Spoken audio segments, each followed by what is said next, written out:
Lori, take it away. Hello, everyone. It is now 1:30 p.m. Eastern Time. We're going to go ahead and get started with this meeting. Thank you, everyone, for coming today and thank you to the chairwoman who will be giving our opening remarks, the acting FCC chairwoman, Jessica Rosenworcel. I do welcome you to give your remarks for this meeting. Well, thank you and good afternoon. As always, it is great to be with the Disability Advisory Committee. Thank you to everyone for joining us today. More importantly, thank you for all of you who volunteer your time to be a part of this important committee. Special thank you to your co-chairs, Isidore Niangabo and Brian Scarpelli. I'd also like to recognize your working group chairs, Kara Graves and Richard Ray. You all do the hard work of building consensus on difficult and sometimes, let's be honest, highly technical issues. Thank you so much for your leadership.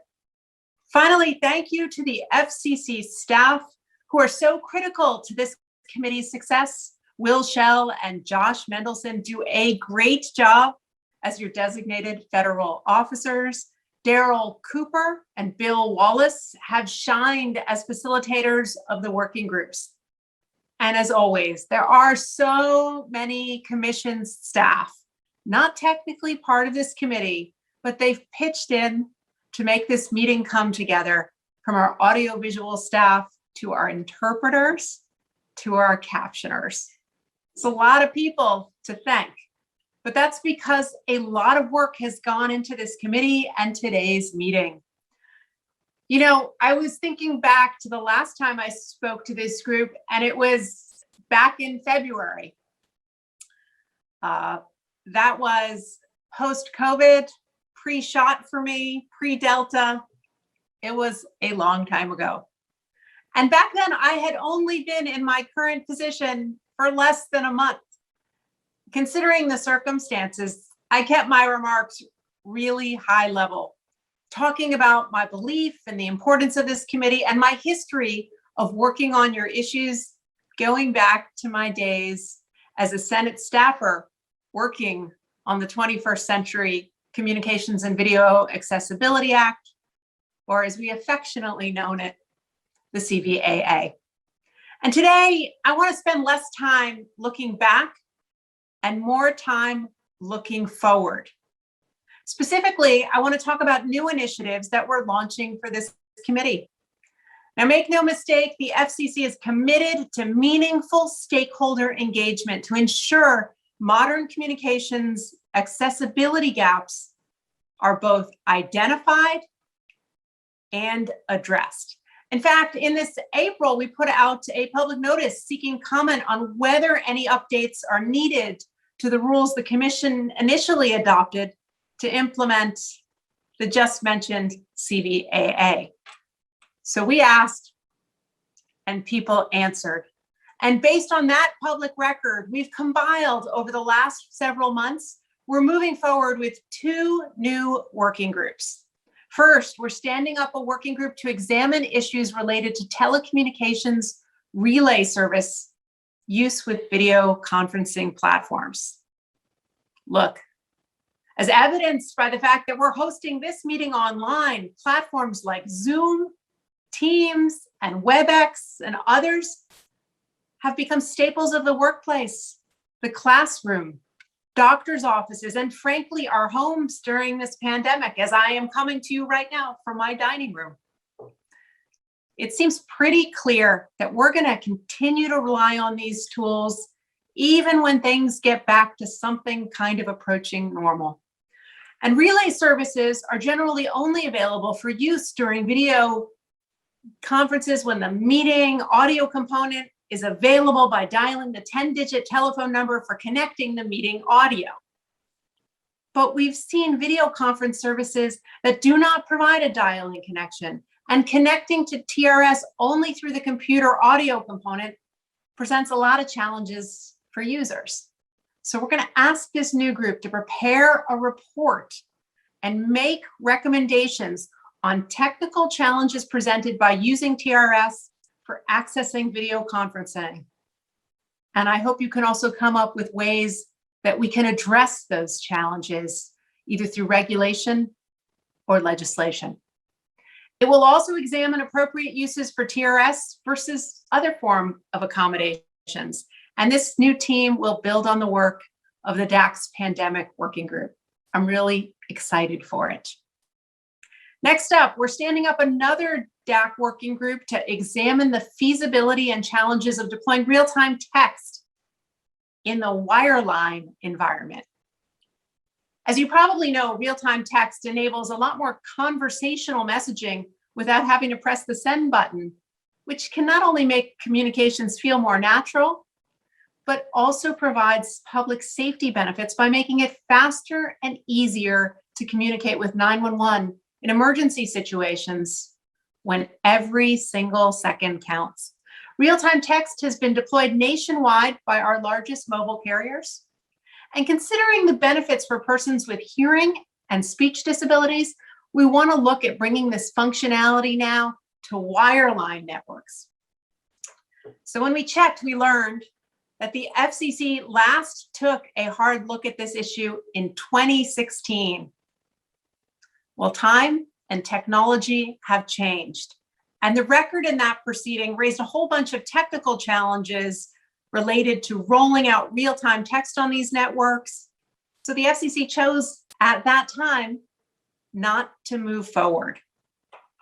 But again, 5 years have passed, and the need to find solutions to these challenges remain, especially, and I think you'll agree with me, because TTY is an outdated technology.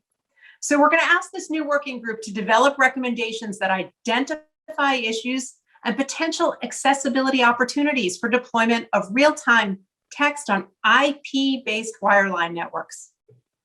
They will study the current state of technology and to enable real-time text deployment on wireline networks and identify any impediments that need to be addressed, as well as the costs and benefits of that deployment.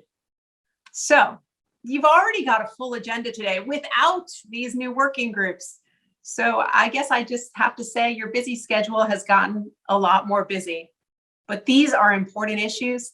And I know in my bones that this team is up to the task. Lastly, I want to mention some plans for an upcoming forum that members of this group will want to follow. Our Media Bureau plans to host a forum on enhancing the accessibility of online video programming and other media sources. So this pandemic has made clear we have to think anew about these issues. And this forum will cover topics that relate to the accessibility of online video programming, including the voluntary provision of audio description online.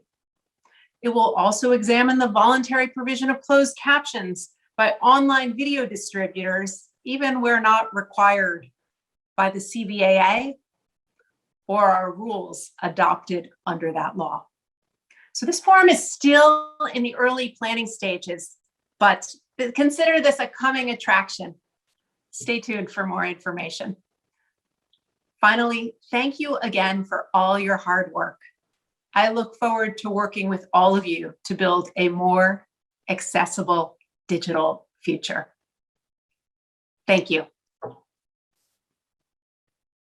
And thank you. Thank you so much, Acting Chairwoman Jessica Rosenworcel.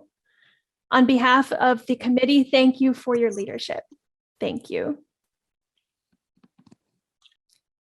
Next, I would like to welcome Commissioner Starks. We have a video that we're going to bring up, so please do pay attention to his remarks.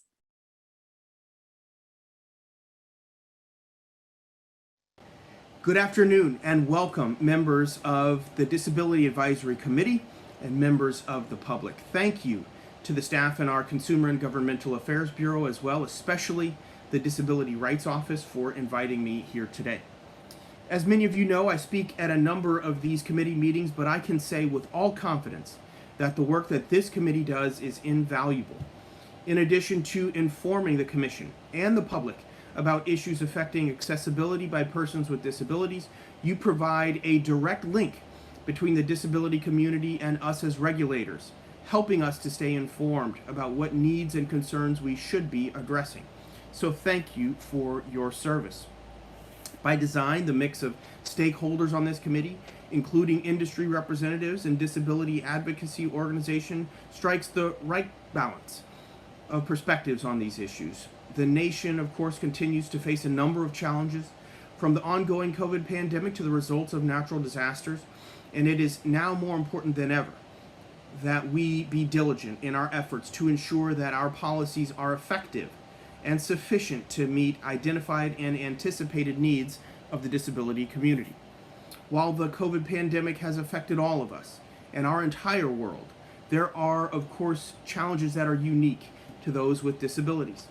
Several reports have described how the pandemic has negatively impacted daily life, access to health care for people with disabilities, resulting in, quote, higher death rates for those with developmental disorders and intellectual disabilities, close quote. Some unique challenges specific to the COVID pandemic also include the inability to wear masks due to health conditions by some. And for some as well, masks can also present a communications barrier for those who are deaf and hard of hearing who rely on lip reading. Other challenges include inaccessibility to telehealth options for the blind and visually impaired who rely on screen readers and other technology that may not be compatible or available for remote appointments. Restrictions, of course, like social distancing as well, can limit the ability of patients to be accompanied or assisted by support persons or caregivers. Even access to testing and vaccination can be limited for those who are housebound or unable to travel independently. The effects of COVID are especially notable in the context of the digital divide, which has morphed into a monstrous COVID divide. Because people with disabilities, we know, are much less likely to use the internet, have home access to broadband, or own a computer, they are more directly impacted by the digital divide. We also know that people of color face systemic hardships in all these areas, and people of color with disabilities experience hardships that are compounded by their employment options, economic status, as many of them live in poverty with little or no access to the aforementioned health care. So what does all of this mean? We need the input of this committee, as I said, now more than ever, to do our part to counteract the effects of COVID on the disability community and in ways that are effective, meaningful, and timely. I'm proud to have voted in support of several commission items designed to improve the provision of relay services to persons who are deaf, hard of hearing, deafblind, or have speech disabilities, including approval of orders to expand the use of VRS for direct communication with sign language users, to allow for communications assistants to provide relay services from their homes, and to ensure that rates for all relay services are compensatory and otherwise adequate to support those needed services. I also supported our expansion of the requirement for television stations and multi-channel video program distributors to provide audio description to an additional 40 top markets over the next 4 years, as authorized by the 21st Century Communications and Video Accessibility Act of 2010, the CVAA. The CVAA and its implementing rules were intended to help ensure that individuals with disabilities are able to fully utilize communication services and equipment and better access video programming. It covers several areas and statutory objectives, including access to advanced communication services like VoIP that are vital to achieving access and functional equivalence for all Americans. I also commend the acting chair for directing the issuance of a public notice this spring, inviting comment from all stakeholders on whether any updates are needed to address these rules initially adopted when we first implemented the CVAA, in light of advances in technology and industry practices. I do look forward to receiving input from the public and this committee so that we can continue our important work on this proceeding. Thank you all. Please have a productive meeting and be well and stay safe.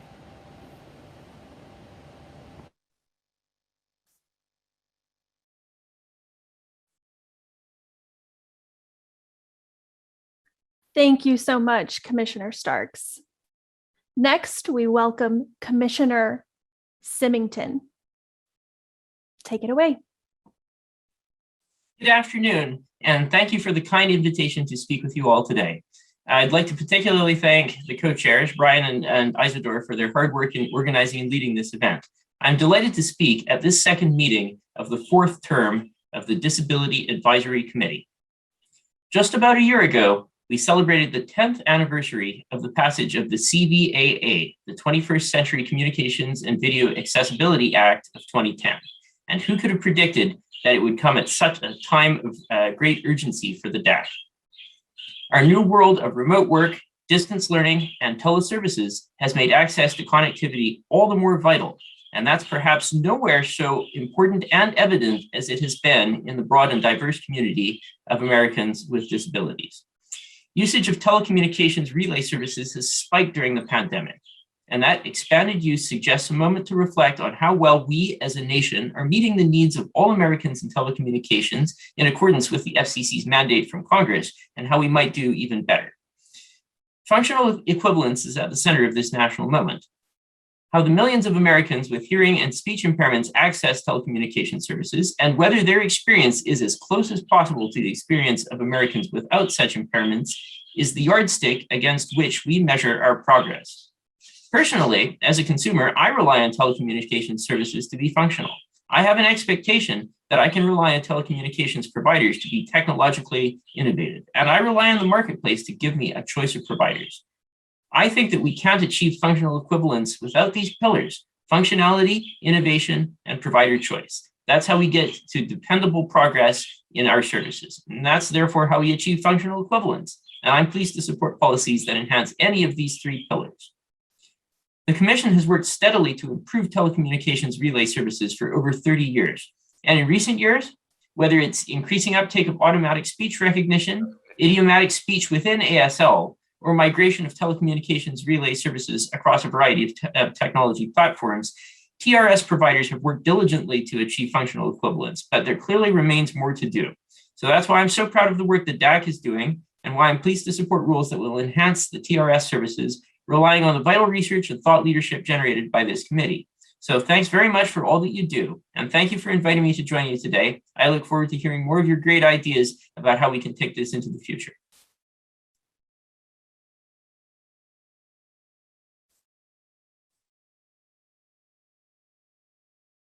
Many thanks to you, Commissioner Simmington. Next, I would like to welcome Patrick Weber, the Bureau Chief for CGB. Hello. Hello, thank you, Isidore. Good afternoon, everyone, and welcome to the second meeting of the Disability Advisory Committee. Especially during these unprecedented times, we appreciate your dedication to supporting the efforts of the DAC and helping to craft thoughtful recommendations for the Commission's consideration. During the DAC's first meeting, committee members discussed the various communications barriers faced by people with disabilities during the pandemic. It's timely that the DAC now considers a recommendation from one of our working groups to build upon that important discussion and to discuss the lessons learned. Even during a global pandemic, technological advancements have continued to develop. Artificial intelligence-driven technologies such as autonomous vehicles, virtual assistants, and automated captioning have become more commonplace and may actually help to level the playing field for people with disabilities if harnessed appropriately. The DAC's second recommendation focuses on these emerging technologies and how they will provide opportunities for people with disabilities. I look forward to your discussions on these important topics this afternoon. And speaking of pandemic-related technological advancements, I wanted to remind everyone about the nomination period for the 10th FCC Chairs Awards for Advancements in Accessibility, better known as the FCC Chairs AAA. As you know, this is an FCC program recognizing products, services, standards, and other innovative developments that improve the experience of people with disabilities in telecommunications and technology. The global COVID-19 pandemic has made these awards more relevant and impactful than ever. And this year, we're seeking nominations for innovative practices, technologies, and organizations that have creatively leveraged communications and broadband technology to break down accessibility barriers and ensure that people with disabilities are able to participate equally, despite the challenges associated with the pandemic. The nomination period for the FCC Chairs AAA continues through September 17th, 2021, which is next Friday. So please get your nominations in. For more information on the awards or how to apply, you can email us at fccaaa@fcc.gov. Before I pass things over to Diane, I'd like to give a special thanks to our DAC co-chairs, Isidore Niangabo and Brian Scarpelli, and also our working group chairs, Richard Ray and Kara Graves. And of course, I'd like to thank all of you for your dedicated efforts to collaborate on reaching these important and timely recommendations that you'll be discussing today. Be well and stay safe. Thank you again, and I'll turn it over to Diane.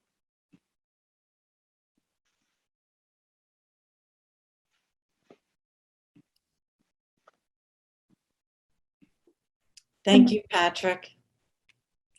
Greetings, everyone. We were hoping that we would be able to convene the second meeting in person of the DAC, but it's still nice to see all of you virtually, or at least see your names virtually. As a former DAC member, I certainly recognize how valuable your time is and how this committee is a commitment on top of all of your regular responsibilities. And we really do thank you all for continuing to provide your expertise to the FCC on a variety of accessibility related topics under the Commission's purview. So thank you very much, and thank you for all of your work on developing the recommendations that we're going to be taking up this afternoon. I'd also like to reiterate the thanks to the co-chairs, Brian and Isidore, and the chairs of those working groups, Kara and Richard, and thank the unsung heroes who make this meeting possible. We have Will Schell, the designated federal officer, and the new deputy DFO, who is the Disability Rights Office's new staff attorney, Josh Mendelson. And we'd also like to thank the CMR staff, interpreters, captioners, and many more. I know we have a packed agenda this afternoon, so with that, I'll pass it back to Isidore to continue with the meeting. Thank you very much for joining.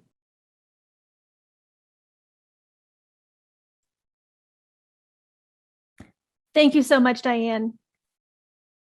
I will now turn it over to Will Schell, one of our, I also wanted to mention Will. He's going to be starting with all of our housekeeping and how we're going to proceed today. Will?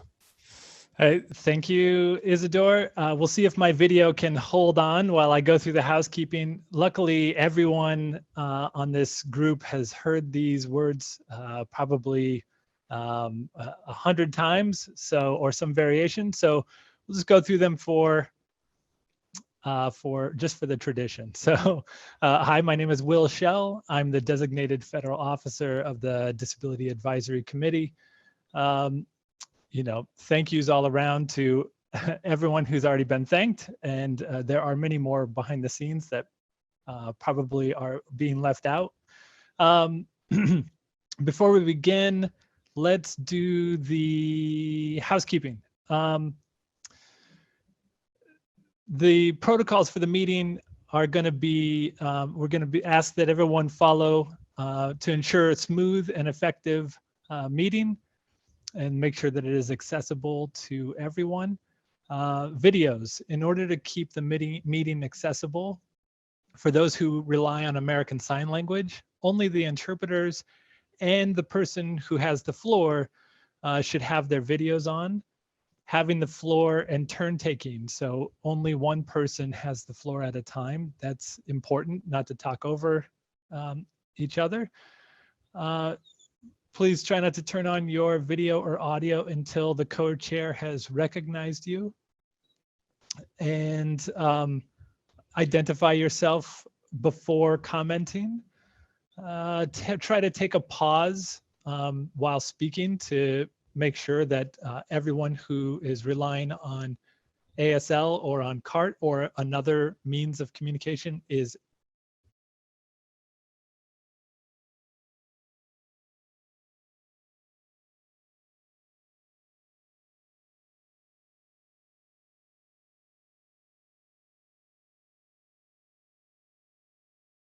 to speak.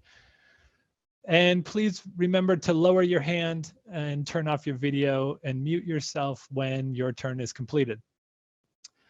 We're going to be doing roll call here in a minute, and the DAC co-chair will read out loud the names of the participants from the list, and we will be also using that same list. We'll be going in alphabetical order by organization. We'll be using that same list to for voting if there is any voting later. Fingers crossed for some voting. When your organization is called, turn on your video and unmute yourself, and recognize yourself or take a vote. If there are more than one person on this meeting from your organization, please make sure that you figure out who is going to be the person voting and being identified as being the representative for this meeting. We're hoping to have only one representative at the meeting, but we will make it. So this meeting's open to the public and is being live streamed on the internet at fcc.gov/live. Public participation is welcome. We usually do that right at the very end of the meeting. If you are a member of the public and would like to submit a comment, you can do so by emailing livequestions@fcc.gov. We'll have time at the end of the meeting to address the public questions and comments. That's, besides thanking everybody, you can imagine that there's a lot of moving parts to this meeting, and it wouldn't really be possible without Gerard Williams and the interpreting team for ensuring accessibility, and the CMR team who make sure that we sound and look good on the live stream, or at least look okay. I also want to thank the DRO team, Susie Rosen Singleton, Robert McConnell, and Michael Scott, who stepped in for a bunch of background work. And finally, I want to also recognize and then also pass the microphone over to the new Deputy Designated Federal Officer of the DAC. He's a brand new attorney at the Disability Rights Office. And Josh Mendelson, he has only been here for a few weeks, but it already feels like he's been here forever. And I, of course, mean that in a good way. So let me pass it over to Josh so he can say hello. And I'm glad everyone's here, and we'll just keep going. Thanks. Hello, and thank you, Will, for your invitation. I will keep it brief. I am Josh Mendelson, Deputy Designated Federal Officer and new FCC attorney. I do recognize a few names here on the DAC register, and I am really looking forward to working closely with all of you going forward. I'm going to go ahead and turn it over to the DAC co-chair, Brian Scarpelli. And he will take over from here. Brian. Thank you so much. Hello, everyone. Excellent to see you all, and so excited here to participate in this meeting. It's been some time, and I hope everyone is well. Looking forward to today's meeting, and I think it's for me. I just wanted to say hello very briefly, and then give the microphone to Isidore.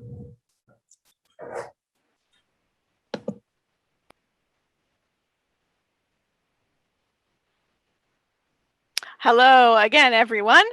I am Isidore, and I am one of the co-chairs for the DAC on this fourth round. I'm really looking forward to working with all of you. I am excited about today, and I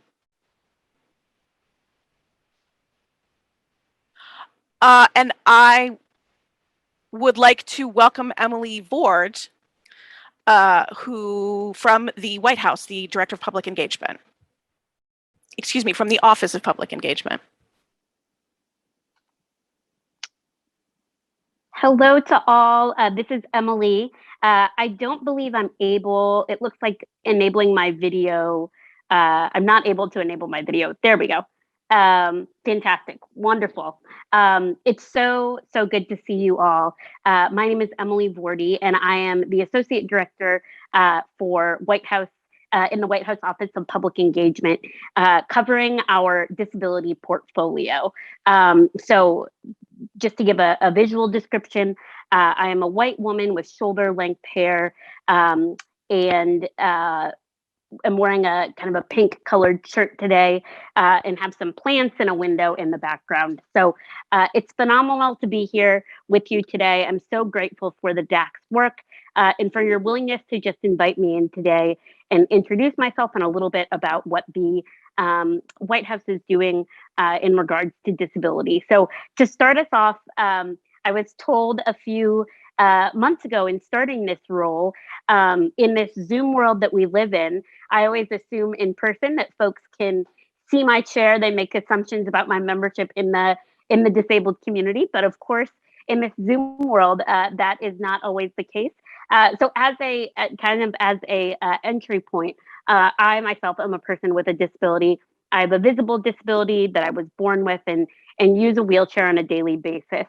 And I'm so honored to have the opportunity in the Office of Public Engagement to reach out to folks with varied diagnoses. So visible and invisible, those with mental health diagnoses, those that are navigating chronic illness or the effects of long COVID, kind of our newest membership to the community. So again, know how grateful I am that you all are advocates and change makers in this space, both personally and professionally. So the Office of Public Engagement, to steal a line from one of my colleagues, serves as kind of the front door to the White House. So we work to maintain a bit of a two-way street, two-way line of communication with the American people. And in my case, particularly with those that are either personally or very immediately impacted by the many forms of disability. So one of those kind of avenues is ensuring that the American people are apprised of the latest and greatest coming out of the White House and out of the administration, ensuring that we're communicating, in a timely, clear manner, and implementing policy and practice from the White House. But the second part of that two-way street, and something I'm really excited about and I've been energized about in this role, is just the opportunity to share the administration's platform with disabled Americans. So bringing folks in to tell their stories, to share with the administration their lived experiences and their priorities, and how the Biden administration could, ensure access, inclusion, and dignity for them and their lives in their context. So what does this look like in practice? So I just want to give you a few examples, and I hope that will, show how I can avail myself to you all and to those that you work with down the road. So as many of you know, the Vice President was tasked by the President to protect and expand the right to vote. That includes the right to vote for disabled Americans. So in July, we had the phenomenal, immense privilege to bring folks into the White House, disabled Americans, again, of varying diagnoses, to have a conversation one-on-one with the Vice President about barriers to the vote and what they're doing in their communities to expand and protect that vote. Those conversations with the Vice President and her office are ongoing and are certainly exciting, in this moment as we, are fighting and so committed again, to ensuring that barriers are eliminated, whether those be physical barriers, attitudinal barriers, cultural barriers, et cetera. Another example of the type of conversation that we're having in the Office of Public Engagement is just finding intersectional opportunities to engage with, again, constituents on the ground in the state. So, of course, folks at the leadership level who are making big changes and leading big initiatives at their national organizations. But more excitingly, frequently, it's just the opportunity to share our platform and hear the voices of members that are in their chapters or their networks or their organizations. This is particularly of import to me as somebody that really didn't kind of come into my identity as a disabled American until later in life. We want to be sure that we are reaching these folks, again, regardless of their political affiliation, regardless of their identity, regardless of their geography, in order to talk with them about their lived experience. So another one of these conversations, again, intersectional conversations, we're pulling together a group of stakeholders, Native Americans with disabilities, to talk to them about the unique challenges and barriers they face in kind of the compounded oppression of intersectionality. We brought together a conversation with Secretary Cardona of disabled educators that are teachers of disabled students. We convened roundtables on with parents and teachers and service providers, caregivers, again, those that are new to this community and this diagnosis, and those that have been living with the chronic effects of disability for their entire lives. So I won't take any more of your time, but I just say this all to avail myself in our work to you and know that we can be here as partners. I hope that we can be in the future.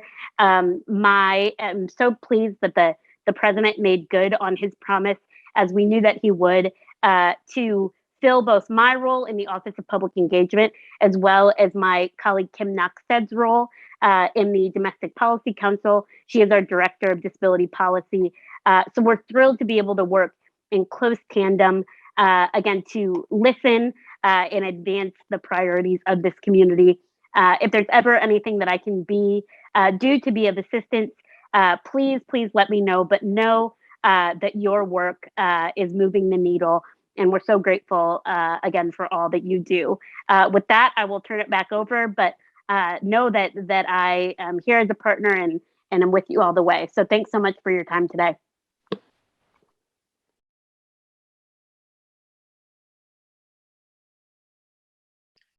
That's great. Thank you so much, Emily, for your service, leadership, and advocacy. And now I am going back a bit on our agenda, which means we're going to do our roll call. So I have a list that I will be scrolling through. If I miss someone, please let me know when we get to the end. So I'm going to call by organization to see if you are here. So organization by name, you can pop up and say hello and then turn your video back on again if you are by video. If you are by phone, you are welcome to speak up and then mute once you are done. So, and with that, our first person on the list is ACT, the App Association. I'm here. Great. Next up, ACB, the American Council of the Blind.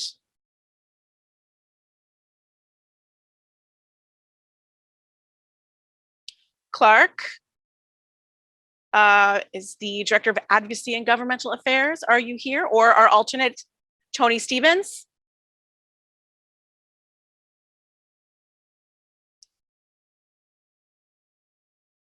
ACB?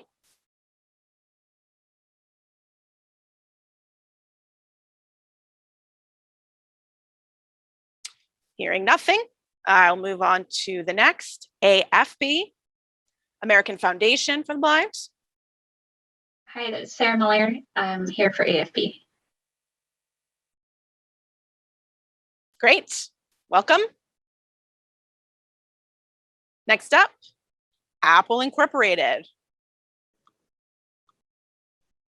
Do we have James Craig here? Hello, I'm trying to turn on my camera. There it is. Honored to be here today. My name is James Craig. I've met many of you before. Sarah Hurlier couldn't be here today, but she sends her greetings. Thank you. Great, thank you. Next, we have the ARC. Hi, everybody. This Hey, is Bradley. Eddie Bradley with the ARC.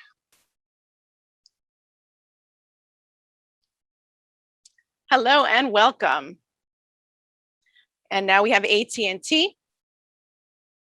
If Linda Vanderloop is here.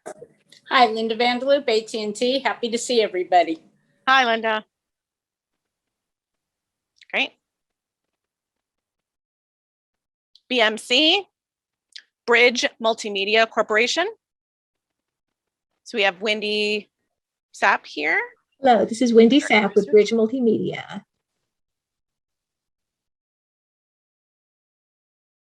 Great. Hello and welcome.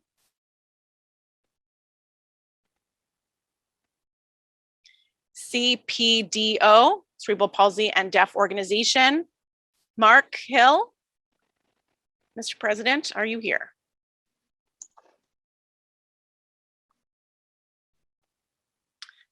Yep, hi. Great, I'm here. Thank you so much. City of Boston. Carl Richardson. Carl here. Good to see everybody. Thank you. Great. Hi, Carl. Clear caption. Hello, everybody. Michael Strecker with Clear Captions. Okay, welcome. Next up, Comcast Corporation and NBC Universal Media. Hi, everybody. Tom Lukowski from Comcast and NBC Universal. Great to see everyone. Hi there. Okay.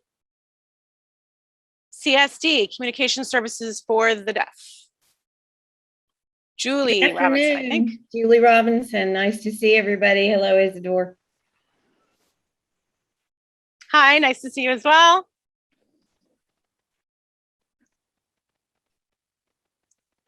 Consumer Technology Association, CTA. Rachel Nemeth, hello. Yes. Hi, this is Rachel Nemeth with CTA. Thank you.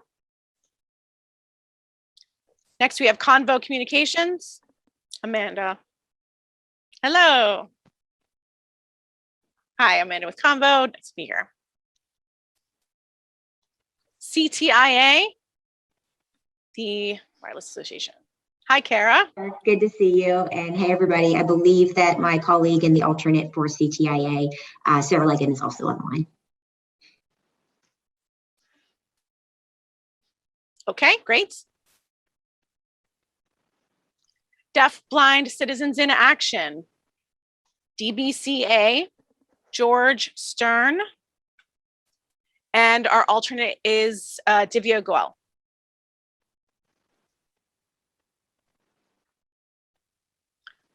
DBCA. Ah, hi, Richard. This is Richard here. George could not join us for the meeting today. I just wanted to pop in and let you know. Great, this is Isadore. Thank you so much. DeCapta. Buenas Maria. tardes. Good afternoon, everybody. This is Judy Matthews. I'm happy to be here representing DeCapta. Great. Hi, Judy. Good to have you here. Hamilton Relay. Hello, everyone. This is Beth Slough with Hamilton Relay. It's a pleasure to be here and see everybody today. Great. Thank you. Hearing Loss Association of America. Lisa Hamlin. Are you here? There she is. Hello. Lisa Hamlin here for Hearing Loss Association of America. Hello, everyone. Great, thank you. IBM?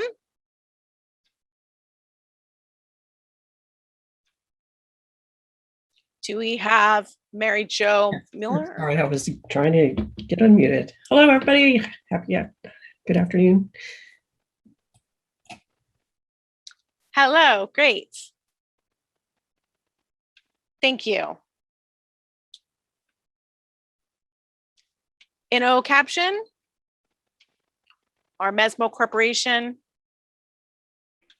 Hi, good morning or good afternoon, depending on where you are in the country. Christina Duarte here on behalf of InnoCaption. Happy to be here.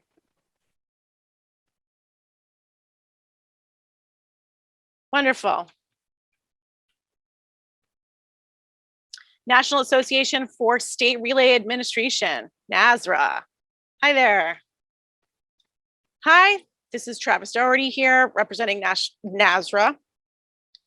Also, my alternate is here, Becky Rosenthal. Thank you. Great, good to have you here.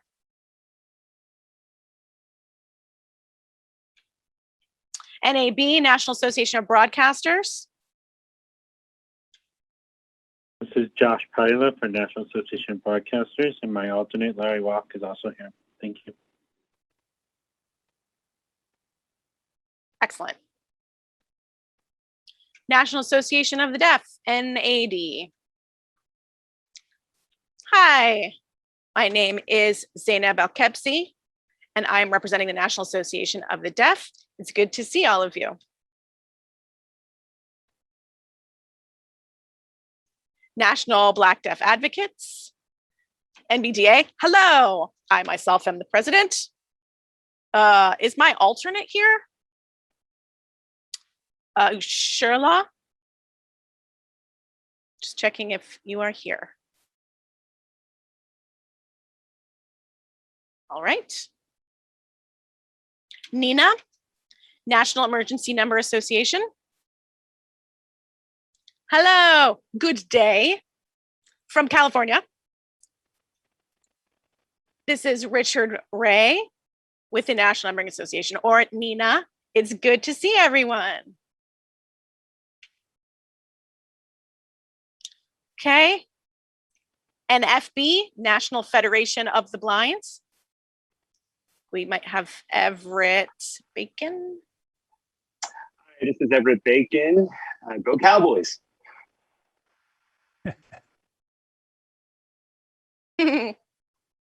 Indeed.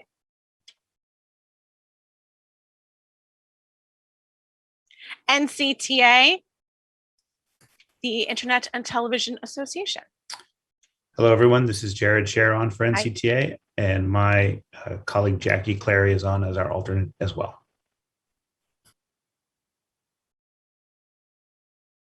Okay, thank you. Next on our list is Perkins School for the Blind. Hello, I'm Kristen Lee, representing Perkins School for the Blind.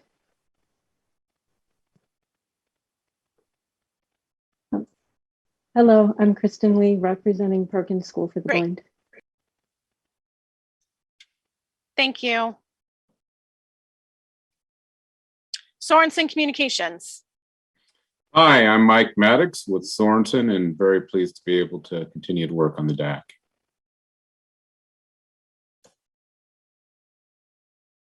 Great. TDI, Telecommunications for the Deaf and Hard of Hearing. Thanks, Isidore. This is Blake Reed at the Colorado Law, Technology Law and Policy Clinic here for TDI, and Kaika is on as well. Thanks so much.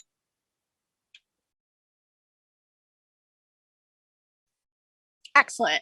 Thank you. T-Mobile US. Hello, Isidore. Hey, everyone. This is Dennis Selznick. I'm the alternate for T-Mobile. Shelly Blakeney is indisposed, so I'll be representing today.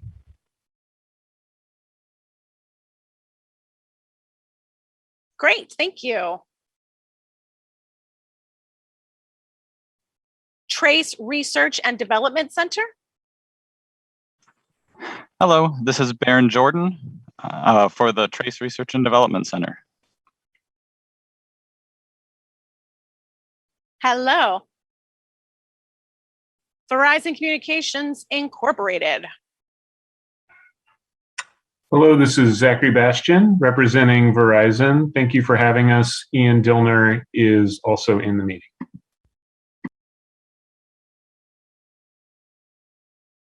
Great. ZP Better Together LLC. Hi there. Hello, everyone. It's good to be back. I am Greg Kleibach with ZP Better Together, and my alternate, Mark Stern, is not here. Now we have our ex officio federal government representatives, the U.S. Access Board. Yes. Hello, this is Tim Cregan from the U.S. Access Board. I'm happy to be back and see everyone. A shout out to Josh Mendelson, whom I've known for many years. I'd also like to welcome my colleague, Bruce Bailey, who is also on the call and with me at this meeting today. Welcome, everyone.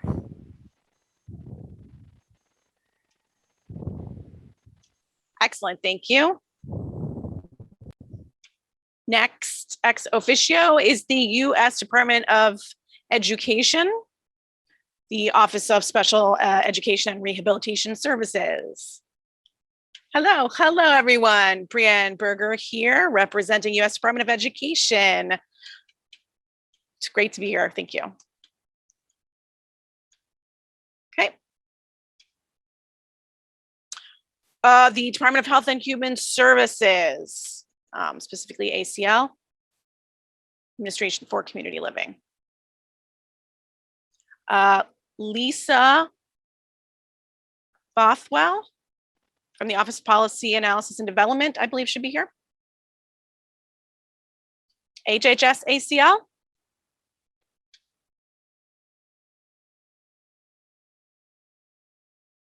Are you here? Nope. And last, but certainly not least, FEMA, the U.S. Department of Homeland Security, Federal Emergency Management Agency. Hello there. Hi, good afternoon. I'm Erin Kuby from FEMA. I am happy to be here, but I will be jumping back and forth because I am going also be paying attention to the support team for Hurricane Ida. This is Isidore. Thank you so much for your work. Great, thank you. Okay, I believe that is it for roll call. Thank you all for joining us today. And we are really excited to have everyone here for this incredibly busy year. Next on our agenda, we have a report and a recommendation from our working group. And I am going to turn it over to my co-chair, Brian Scarpelli, who is going to lead the first part of this discussion, and then we will have a break.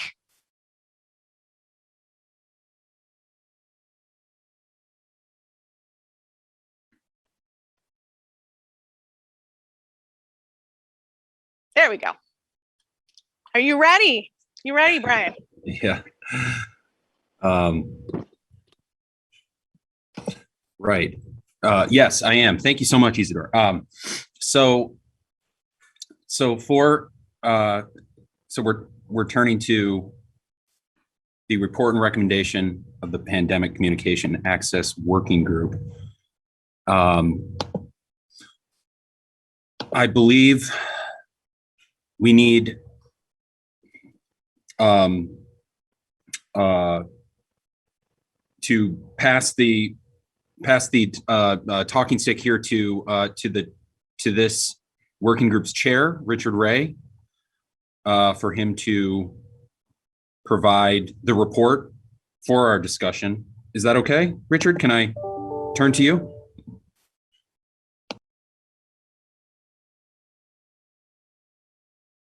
Yes, that is fine. Oh, Hi, Richard. is that okay? Yes, perfect. Yeah, this is Will. I just wanted to say I think I had sent some notes to Isidore and Brian, and then I had got them mixed up. So sorry if there's any confusion, but this is this is going great. If there was any confusion there, it's my fault.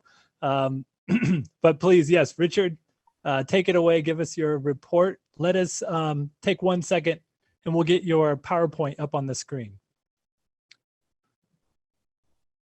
Okay. Okay. Okay, great.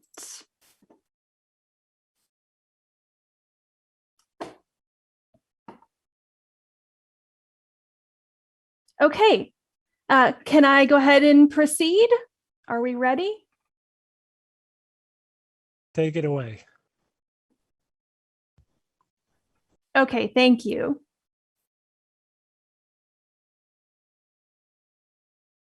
First of all, I want to thank Will Schell, Josh Mendelson,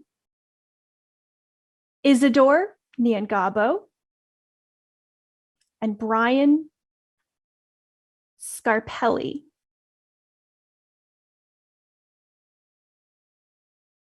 Okay, I'm so happy to be here with everyone today. If you recall, during the February 18th, 2021, the Federal Communications Disability Advisory Committee the DAC, had a meeting and facilitated a discussion regarding accessible communications for individuals with disabilities during the COVID pandemic. The working group was formed and had its first meeting on June 7th, 2021.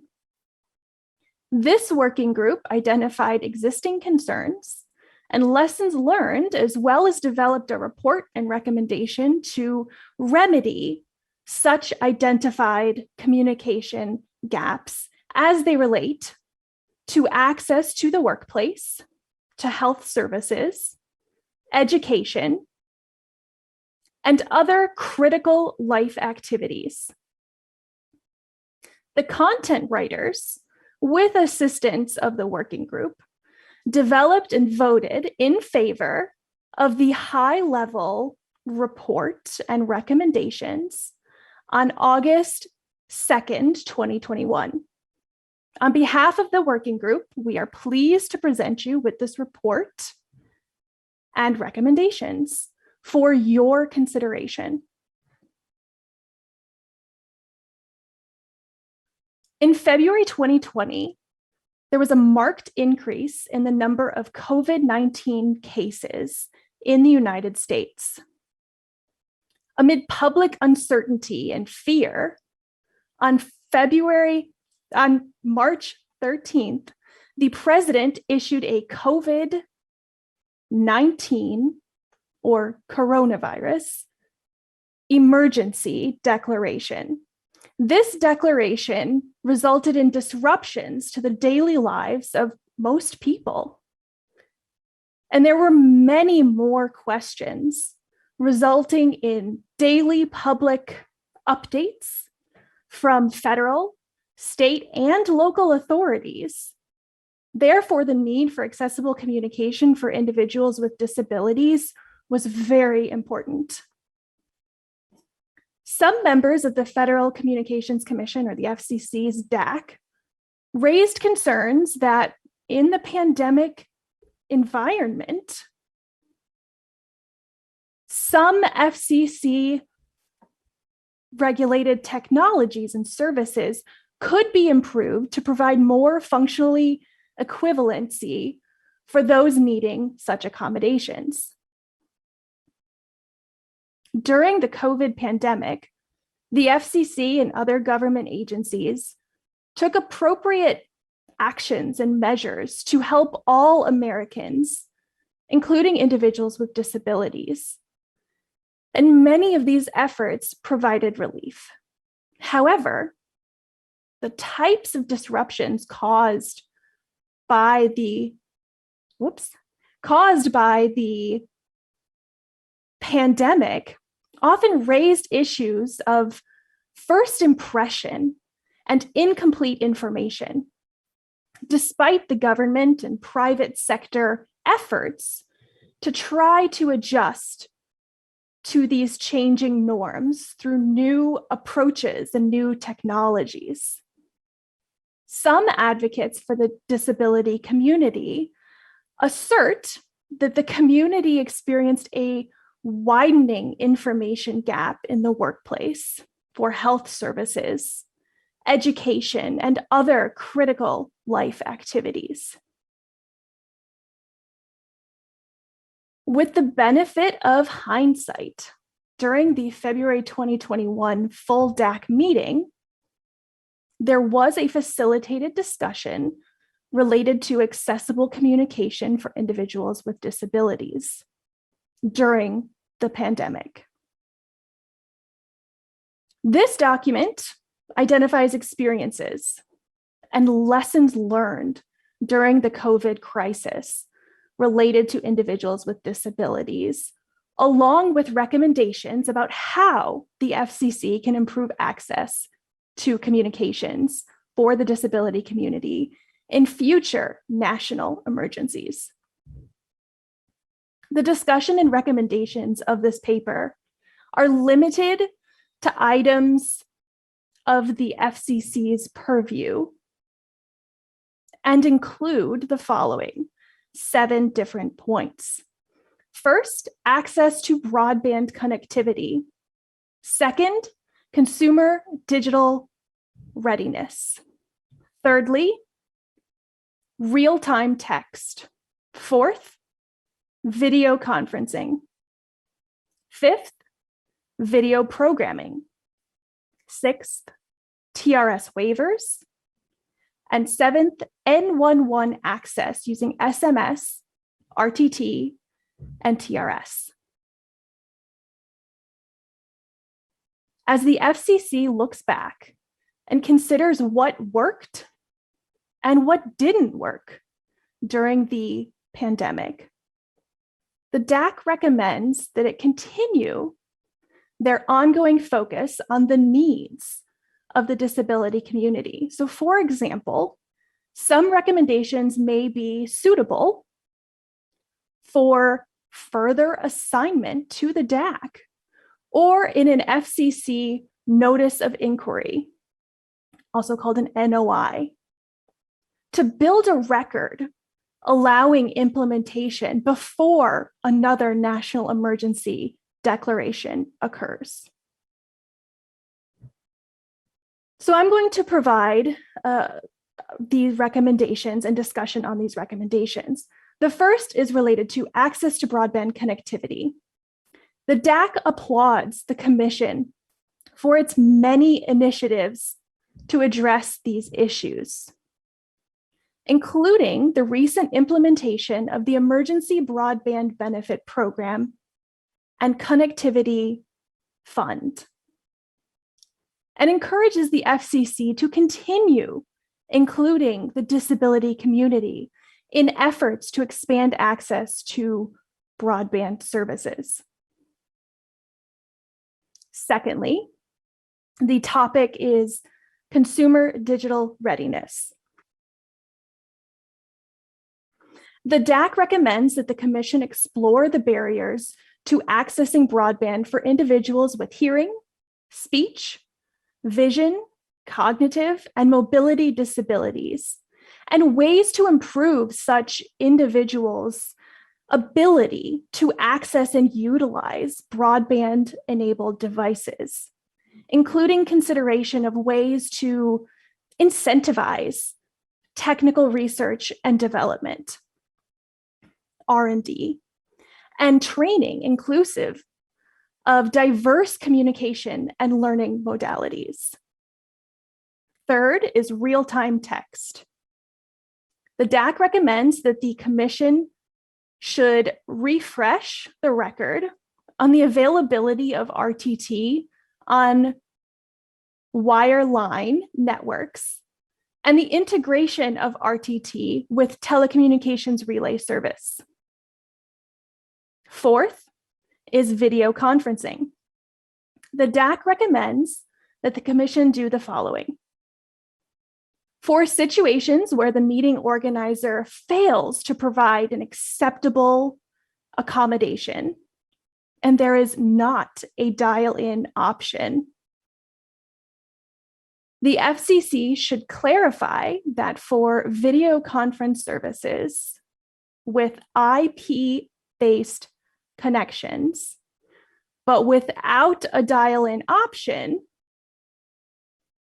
that qualified users of relay services may access the video conference services using TRS, and that the calls would be compensable from the Interstate TRS Fund.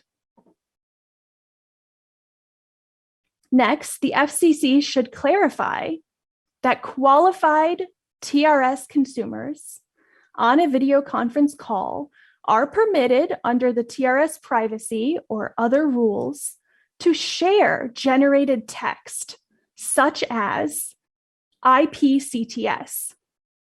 Share that with other participants in the same video call, and to explore technical options for enabling access to said captions for deafblind users. Next, the FCC should consider providing guidance on conference protocols to ensure accessibility and full inclusion for participants who are blind or have low vision, particularly participants that are using screen readers. And the next point is that the FCC should consider updating DA 04-1716, and specifically include references to CTS and IP-CTS and all other forms of TRS. Fifth is video programming.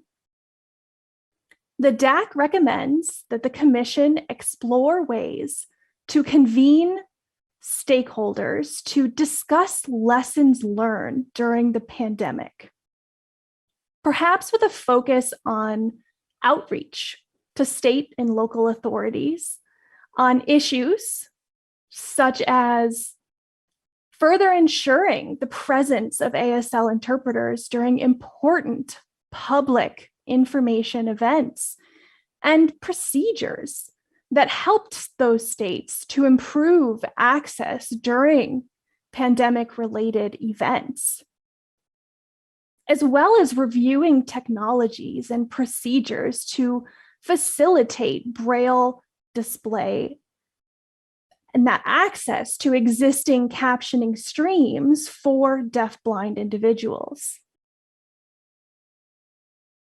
The sixth point is TRS waivers. The DAC recommends that the Commission do the following. The FCC should develop contingency planning for national emergencies that include expedited processes for obtaining waivers, including for TRS rules, to maintain the availability of relay services during emergencies. Next, to consider automatic waivers of certain standards, for instance, the speed of answer standard, in the event of a national emergency declaration with an end date defined by a certain number of days after the declaration is withdrawn, to give appropriate time for winding down. The last point is in regards to N11 access using SMS, RTT, and TRS. The DAC recommends that the Commission do the following. First, the FCC should take steps to ensure that people who use text-based communications and TRS can contact local and regional non-emergency N11 and 988 services consistent with access to 911 services before, during, and after disasters, including national emergencies. And secondly, encourage local and regional non-emergency N11 services to incorporate technologies like SMS, RTT, and TRS. This concludes our Pandemic Communication Access Working Group report. I must express my appreciation for the opportunity to work with this awesome team. It was amazing to witness this working group who collaborated so well together with the content writers to ensure, because we were given a rather large set of issues, and still we were able to help produce a report and recommendation in quite a brief time. Thank you so much to this team. Okay, and I think that's all. Okay, so I see Isidore there. This is Isidore speaking. Were you finished? Oh, this is Isidore. What are you asking from us now then? This is Richard speaking. I did receive several comments from several different individuals, and I would like to recognize those 3 individuals who made those recommendations.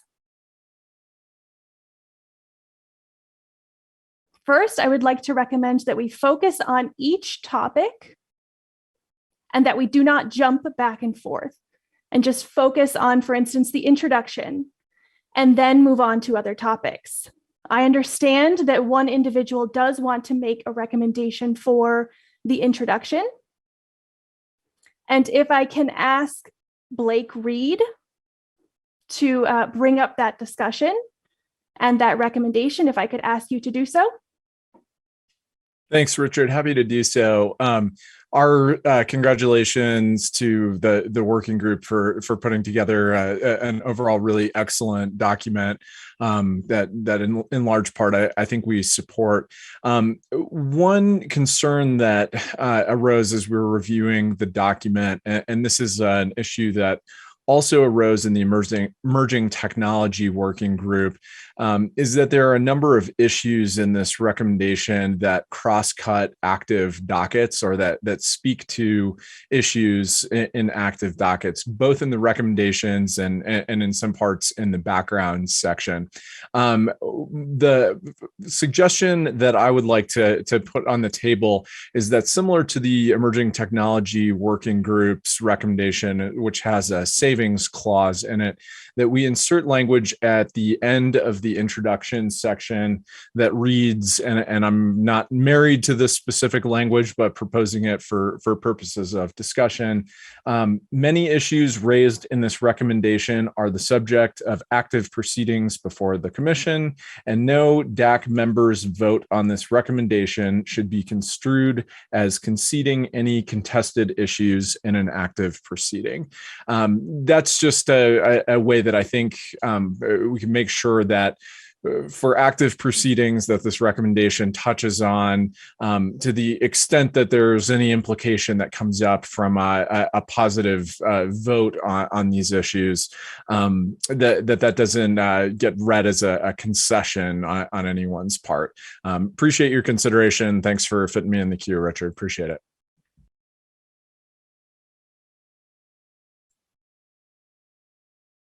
Okay, yes, thank you, Blake. I see that Josh from NAB, Josh Pila.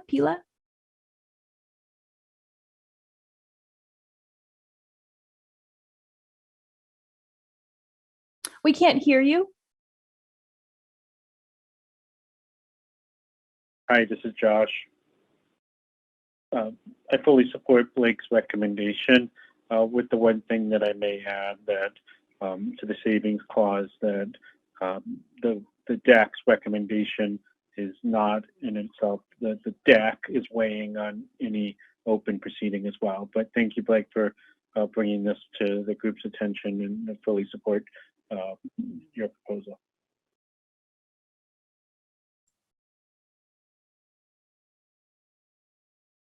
Okay, so what I'm going to do now is I'm going to display, or I'm going to post the recommended language in the chat for everybody to read.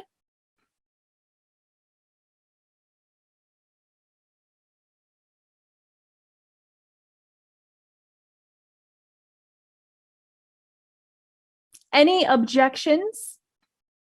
Are there any objections? Josh, would you be able to lower your hand? Thank you. Thank you, Josh. Any objections to this language being inserted in the introduction at the very end? I don't see any. Let me double check. Okay,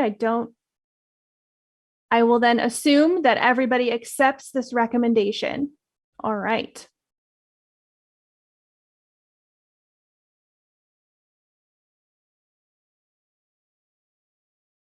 Next topic.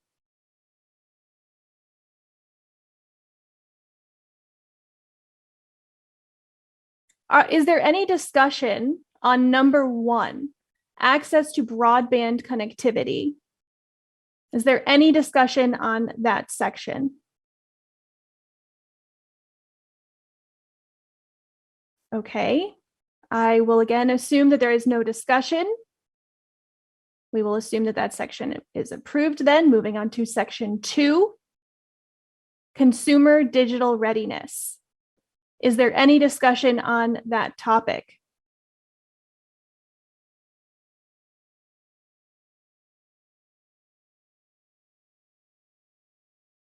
Okay, thank you.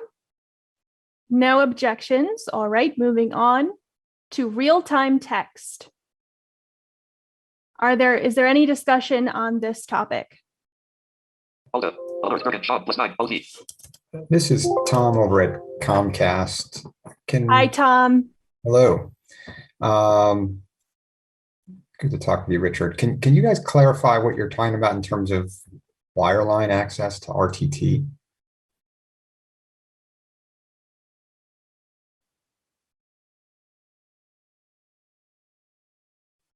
So if I'm going to actually ask Beth Slough if she could jump in here to add a bit to this, but basically right now, RTT is already built in to mobile devices.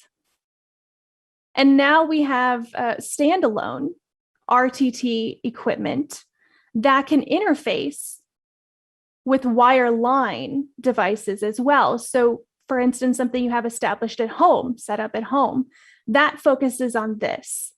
Beth, is there anything you'd like to add?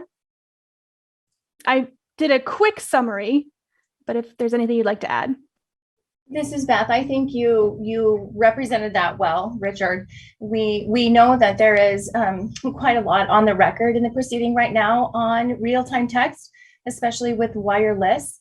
And the working group was discussing, there was just a little piece of content in the last FCC proceeding with regard to making real-time text available through the wireline network as well. Good questions. Thank you. Thank you so much, Beth. And Tom? Thanks. So you're asking in this recommendation then that the FCC essentially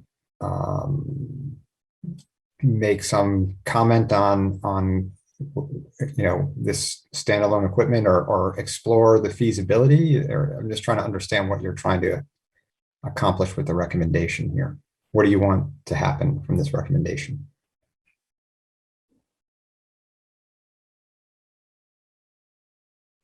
Beth, can I ask you to answer that one? This is Beth. What you just suggested is exactly what the working group had discussed, and we're really recommending that the commission refresh the record and really bring this up for consideration for future rulemakings, to work with people who would rely on a text-based communication, especially with the sunset of the the analog system and sunset of TTY. And there's many people who rely on text-based only communications. So that is the lens that we were looking at this with. Thank you. That answers my questions. Thank you, Richard. Thank you, Beth. And thank you, Tom.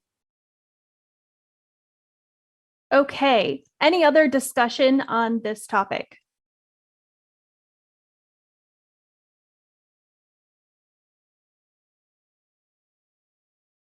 Okay, I was just reading, I took just a moment to read what Ian said in the chat. Thank you very much.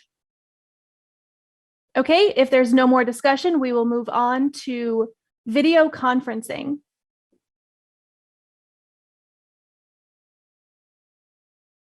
And now we do have comments from Kara Graves from CTIA to offer some suggestions. And I would like to ask you, Kara, to lead that discussion, please. Great. Hi, everybody. Kara Graves here. Yes, so first let me second my congratulations on a very substantial document. And I know from experience from our working group, it was a substantial amount of work in a very short amount of time. So kudos to you all. With regard to the video conferencing section, I was reviewing the first two bullets in the recommendation section. And in those two bullets, both of those recommendations indicate that the FCC should clarify is the language that's used.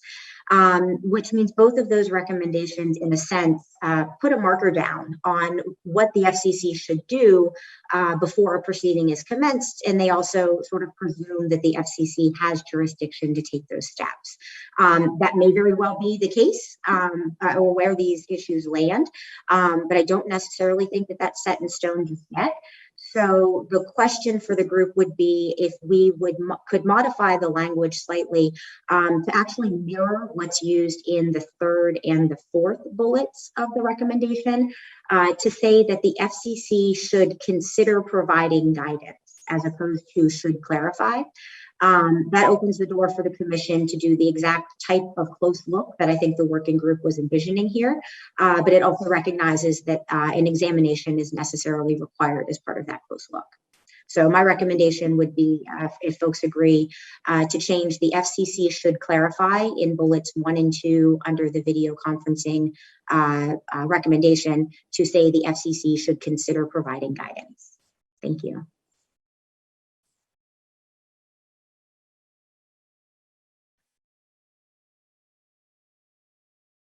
Okay, let me go ahead and post that in the chat.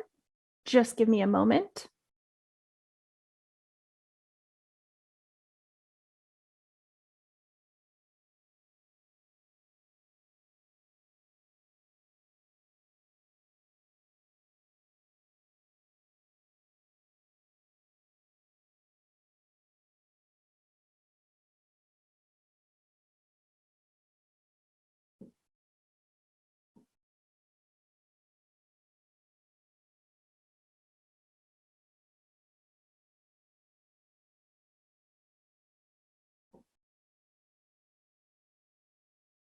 Okay, those two modifications to the proposed language that Kara recommended. Okay, I see that Ian Dillner from Verizon does support and second Kara's recommendations. Is there any more discussion or any objections? I'm not seeing any.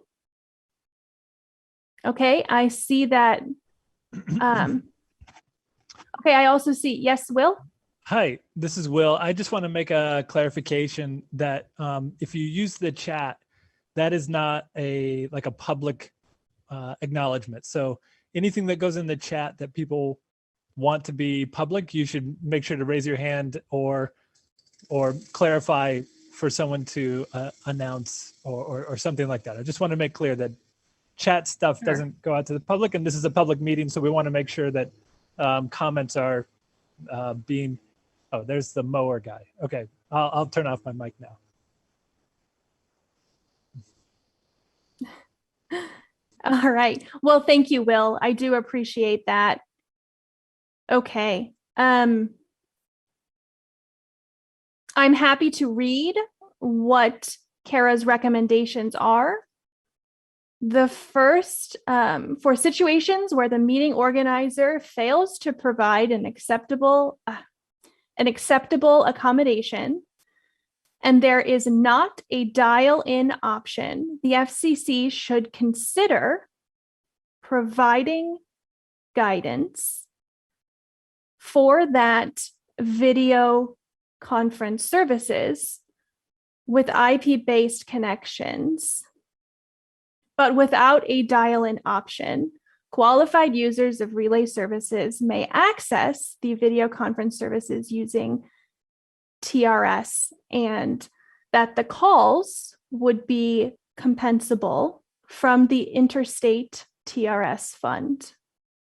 The second recommendation made by Kara is that the FCC should consider providing guidance that qualified TRS consumers on a video conference call are permitted under TRS privacy and other rules to share generated text, for instance, from IPCTS with other participants in the same video call and explore technical options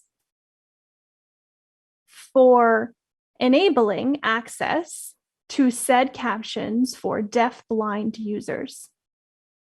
Is there any discussion on those two recommendations? Are there any objections to that modified language? Seeing none, then it has been approved. Okay, thank you. Now to video programming.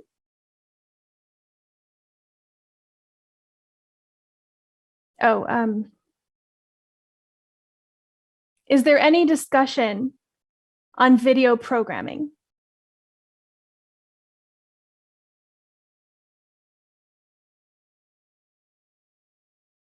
Okay, I'm seeing none. I'm seeing no objections either. That's good so far. Now on to the sixth topic, TRS waivers. Is there any discussion on that section or that topic? Anything? I'm not seeing anything. Okay. So far, so good. No objections. All right. Number 7, N11 access using SMS, RTT, and TRS. We do have a comment from Kara, and I would like for you to go ahead and discuss your comments. Kara? This is Kara Graves. Richard, thank you again. So taking a look at this section, and again, excellent work across the board on all of the steps you all have taken so far. One of the things that I noted is that it might be possible to simplify this in a sense, in particular noting that some of these pieces are specifically identified and part of an active and current FCC proceeding, I think is we talked about at the top of the meeting as well. And in that record, there is substantial agreement, at least with regard to the 988 piece. N11, though, I think is a little different from my understanding across different jurisdictions and may require further investigation regarding how it could be standardized, given the fact that N11 codes don't uniformly go to the same sort of national hotline the same way that 988 does. So the proposal here would be instead of the first recommendation, mixing both N11 and 988 together to indicate that the FCC should take steps to complete its pending proceeding to ensure that people who use text-based communications can contact local, regional, non-emergency, and then cut N11 before 988 there as well.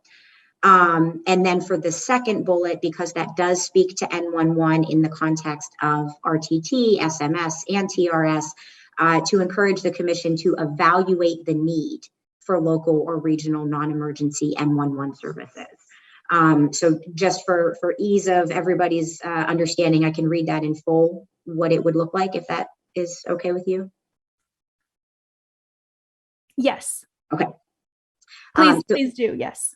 Okay. So if this proposal were adopted by the working group and the committee, it would say, the first bullet would say, the FCC should take steps to complete its pending proceeding to ensure that people who use text-based communications can contact local or regional non-emergency 988 services consistent with access to 911 services before, during, and after disasters, including national emergencies.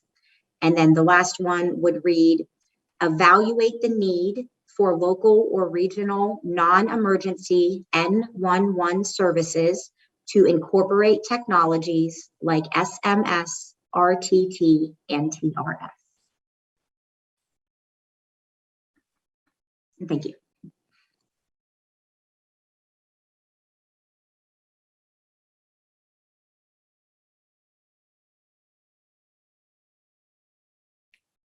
If it's if I may, I'd like to add for the first bullet, I would like to keep and TRS and regional non-emergency would be there. I would like to keep and TRS, but I do accept the other change, the other edit that you made. But again, this goes back to the committee and it's their recommendation. I can't, of course, say yes or no. It does depend upon the wonderful group that is here. So that would be my preference, that we keep and TRS in that sentence. However, the other change that you made, I would accept. But again, are there any more thoughts from the group?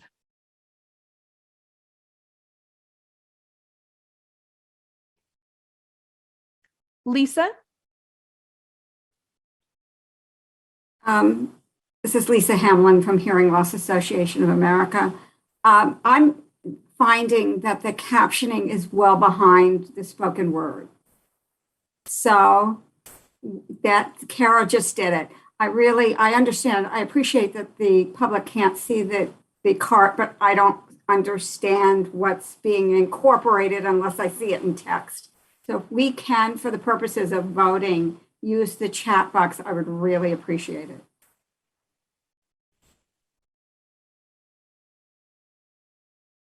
Yes, we can, Lisa. Kara did just post it in the chat, and I will go ahead and read it for other people. So it says, for everyone's consideration as well, the FCC should take steps to complete its pending proceeding to ensure that people who use text-based communications, in parentheses, and TRS, close parentheses, can contact local or regional non-emergency 988 services. Regional and non-emergency. It should be and 988 services, consistent with access to 911 services before, during, and after disasters and national emergencies. Secondly, evaluate the need for local or regional non-emergency N11 services to incorporate technologies such as SMS, RTT, and TRS.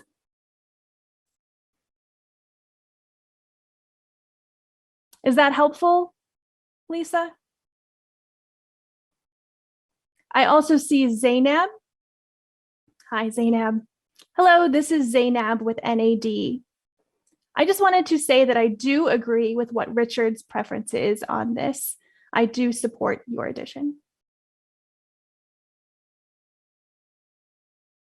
Okay, this is Richard speaking. Is there any other discussion from anybody in the group? Kara? Thank you, Richard. I guess I should have raised my hand. I apologize for that. I think that, I guess the reason that I had proposed cutting the reference to TRS was because of the new reference to the FCC's pending proceeding. I wasn't clear that the pending proceeding spoke to 988 in the context of TRS, but if that is the case, then I don't disagree with the edit. I guess I just wanted to make sure that with the edit before that it still made sense to keep TRS in after, and other people might be closer to that than I am. Thank you.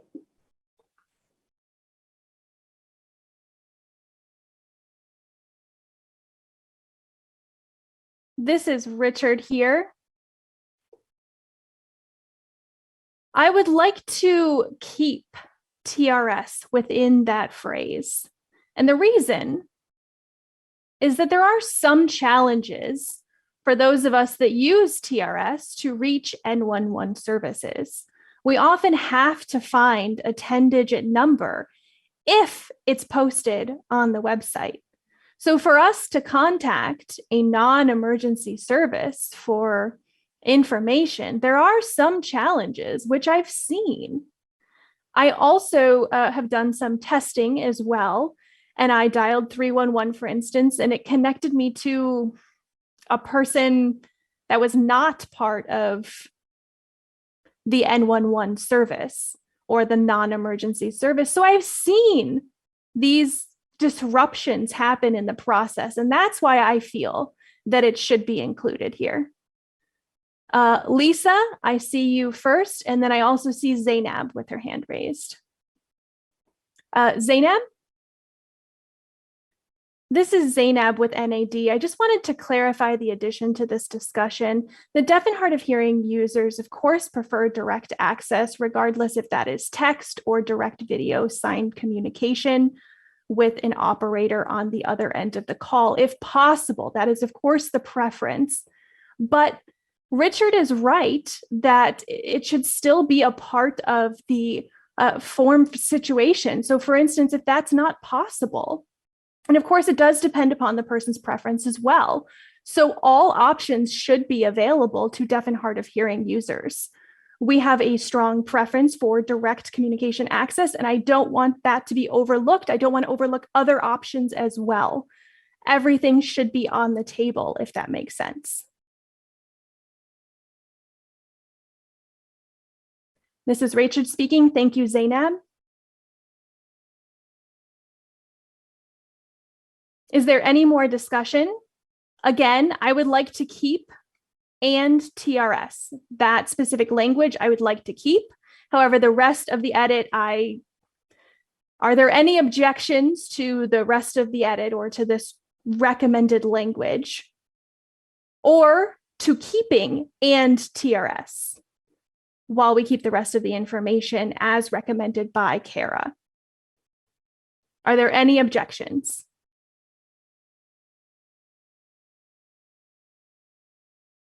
Kara, are you okay with that? This is Kara. Zainab, I really appreciate your input, so thank you for that, and Richard as well. I don't object to the continued inclusion if other folks agree that it makes sense. So happy to move forward. Thank you.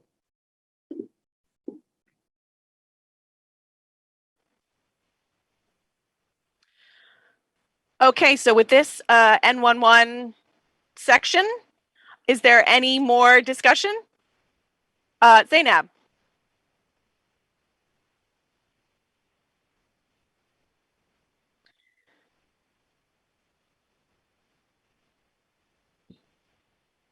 Oh, I see. Zainab is clarifying for the caption. She's commented in the chat, so I will read it aloud. So to clarify for the captions, I said there is a strong preference for direct access, whether it is via text or direct ASL access, but all options should be on the table, including TRS. Thank you, Zainab, for your clarification, and your hand can go down. All right. Any objections to the revised language? Bearing in mind, we have Kara's recommendation with the pending proceeding for people who are using text-based communication and TRS canned, et cetera, and local and getting in touch with local and regional services. Do we want to add an and in that language? And 988?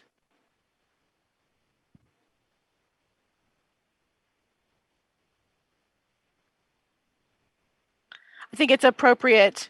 Can contact local or regional services and 988.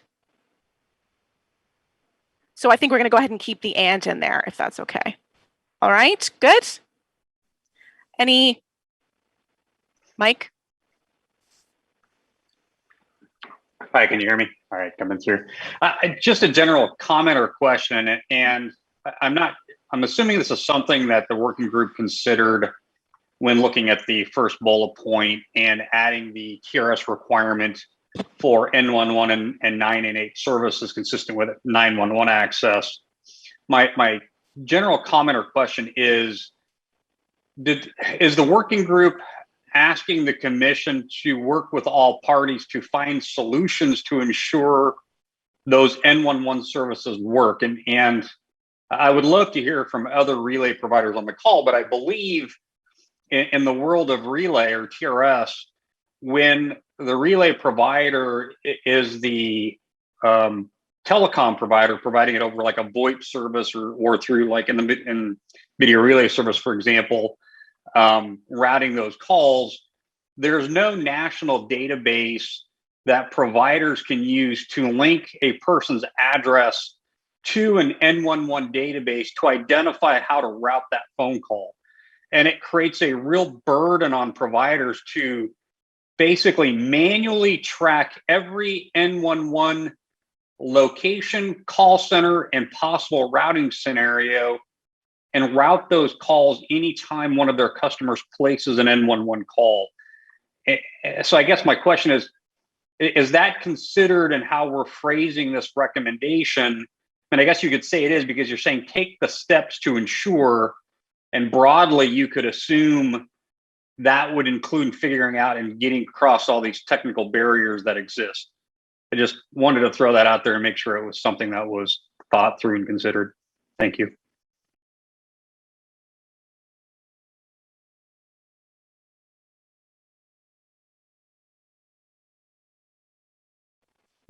Apologies, the interpreter was muted.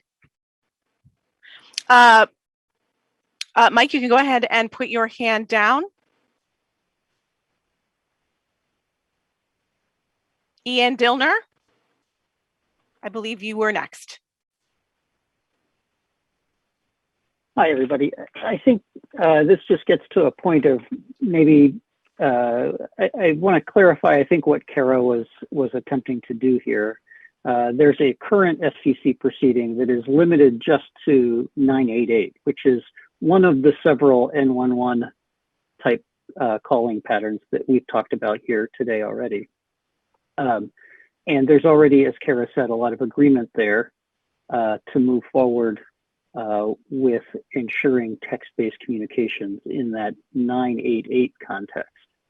And as Mike from Clear Captions just pointed out, for other types of N11 calls that may be local, and that, as Kara explained and Mike explained, are not the subject of a single nationwide number like 988 is, there are a lot more difficult questions. And so that's the point of the second bullet that that Kara was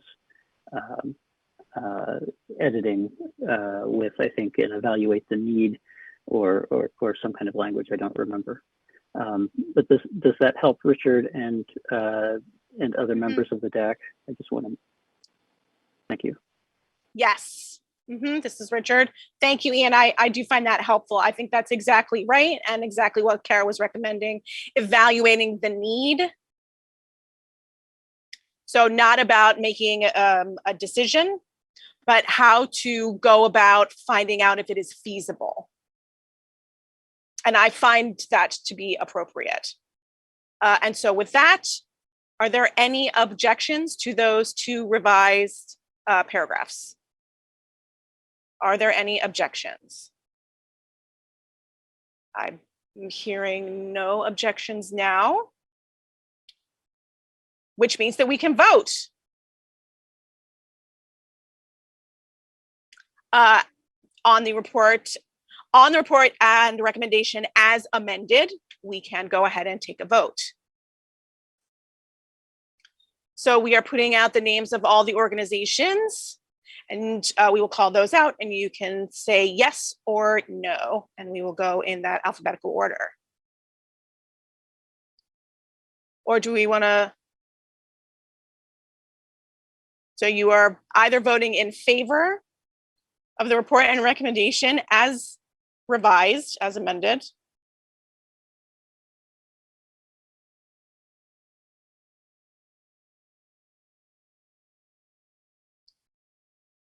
How should we vote for this? We have a large group here. Will or Josh? Hi. Richard, for public meeting purposes, we will need to go down the list. Isidore has the list and can lead the vote.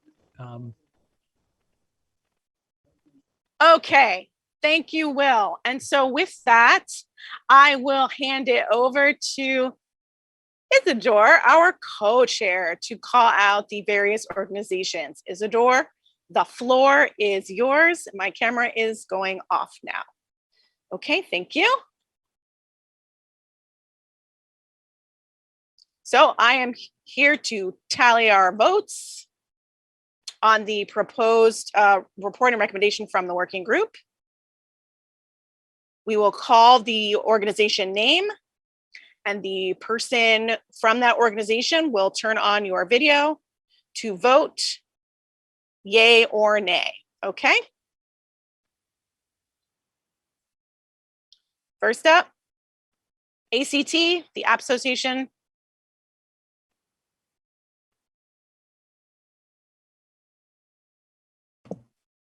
Thank you. Support. Great, thank you. ACB, American Council of the Blind.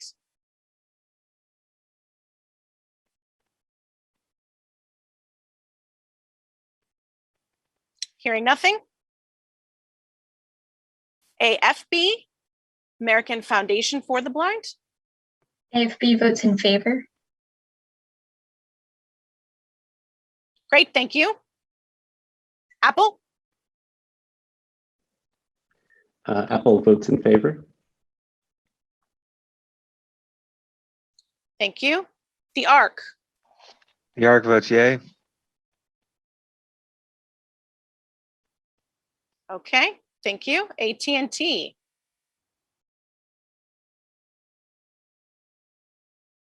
AT&T votes yes. Thank you. Bridge Multimedia Corporation, BMC. Bridge Multimedia votes yes.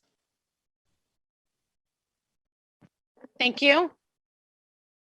CPDO, Cerebral Palsy and Deaf Organization.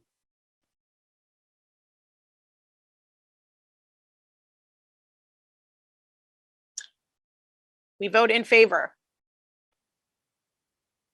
Excellent. City of Boston, excuse me. City of Boston votes yes.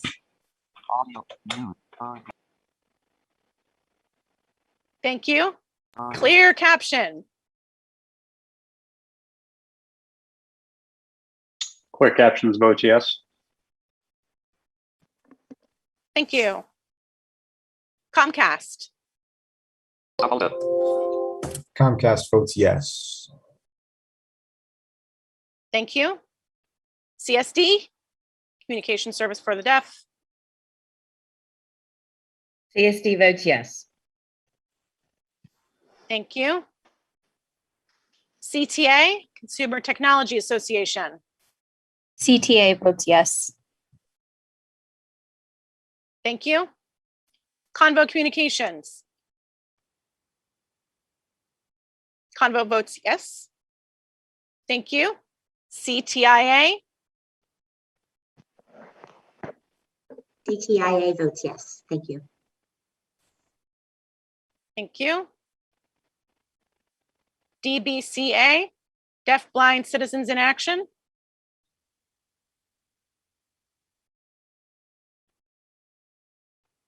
Okay. DeCapta. DeCapta votes yes. Thank you. Hamilton Relay. Hamilton Relay votes yes. Thank you. HLAA.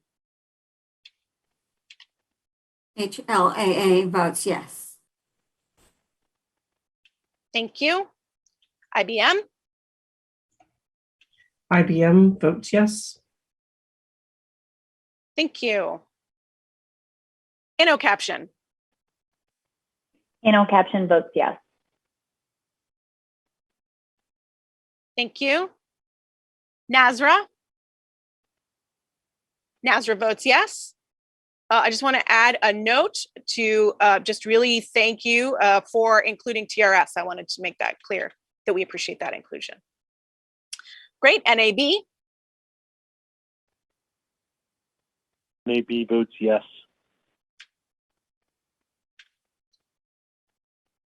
NAD. NAD votes yes. Thank you. NBDA, which is me. NBDA votes yes in support. Nina? Sorry, I'm hanging on to my glasses so I don't hit them again, but we vote yes. Okay, thank you. NFB? NFB votes yes. Thank you. NCTA? NCTA votes yes. Thank you. Perkins, School for the Blind. Perkins votes yes. Thank you. Sorensen Communications. Sorensen votes yes. Thank you. TDI? TDI votes yes. Thank you. T-Mobile? Dennis Salting, T-Mobile votes yes. Thank you. Trace Research and Development Center. Trace Research and Development Center votes yes. Thank you. Verizon? Verizon votes yes. Thank you. ZP Better Together, LLC. ZP votes yes. Great, thank you. And I believe that that is the end of our list as voting members. And so with that, Will, I believe it has passed with the full support of the DAC at this point. Yes? Yeah, that's what it looks like to me. We are a few minutes behind, but many people need a break. We're going to take the shortest break possible to get water, use the restroom, stretch your legs. 5 minutes. Let's just take a quick 5-minute break. Come right back. We'll see everybody at 3:30. You get 5 minutes and 30 seconds. Thanks, everyone. Okay, thank you.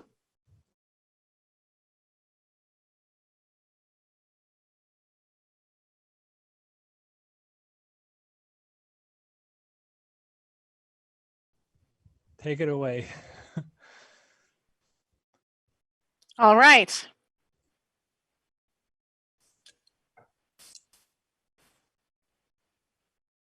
Brian. Okay. Welcome. That was mysterious, wasn't it? It's all on you. All right, excellent. Welcome back, everyone. I'm going back to my corner, but I'm here to support you when you need it. Great. Thanks.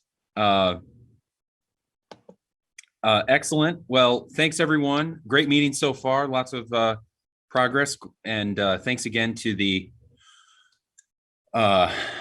Pandemic Communication Access Working Group. Our next report and recommendation is from the other working group, the Emerging Technologies Working Group, and it is probably what I should do here is throw it to you, Kara. Kara Graves is the chair of this working group and can tell us about the Emerging Technologies Working Group report and recommendation before we turn to comments and voting. Sounds good. Hi, everybody. It's Kara Graves here. I'm with CTIA, but I was also the chair of the working group. So thank you very much, Isidore and Brian. On the slide here, it has the title of the working group, Emerging Accessible Communications Opportunities Working Group. The presentation of report and recommendation for the Federal Communications Commission's Disability Advisory Committee, September 9th, 2021. As with Richard, I want to thank all of the members, the companies and associations that were a part of this working group. I think there were about 17 or so, but in particular, the drafting group, Rachel, Linda, Julie, and Wendy. Thank you very much for the substantial amount of work that got us where we are today. Turning to slide 2, this is the working group task. As noted on the slide, the working group, I think it hasn't moved yet. If we can move to slide 2. There we go. The slide indicates that the working group was asked to, quote, identify any common accessibility issues for emerging technologies, such as autonomous vehicles, Internet of Things, artificial intelligence, virtual and augmented realities, and virtual assistants that would fall within the jurisdiction of the Commission pursuant to the Communications Act of 1934 as amended, and the 21st Century Communications and Video Accessibility Act.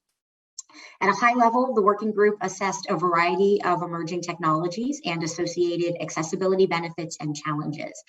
Of note, the report is not intended to be exhaustive. It instead provides descriptions of a variety of categories of technologies along with the representative accessibility considerations. If we move to slide 3, that will get us to the summary of the working group report. The first and second bullets are the title of the document, recommendation of the FCC Disability Advisory Committee on the report prepared by the Emerging Accessible Communications Opportunities Working Group. And bullet 2 reads, identification of emerging technologies and their associated accessibility opportunities and considerations. It's a mouthful. The recommendation, though, I should say, highlights the working group's tasks, which we talked about here in a moment, or just a moment ago, rather. It notes that while emerging technologies can be impactful for consumers with disabilities, that they can also present new and unique considerations for those users. And the recommendation before the Disability Advisory Committee is, quote, that the FCC consider the following report highlighting representative emerging technologies and accessibility opportunities and considerations in their development and deployment.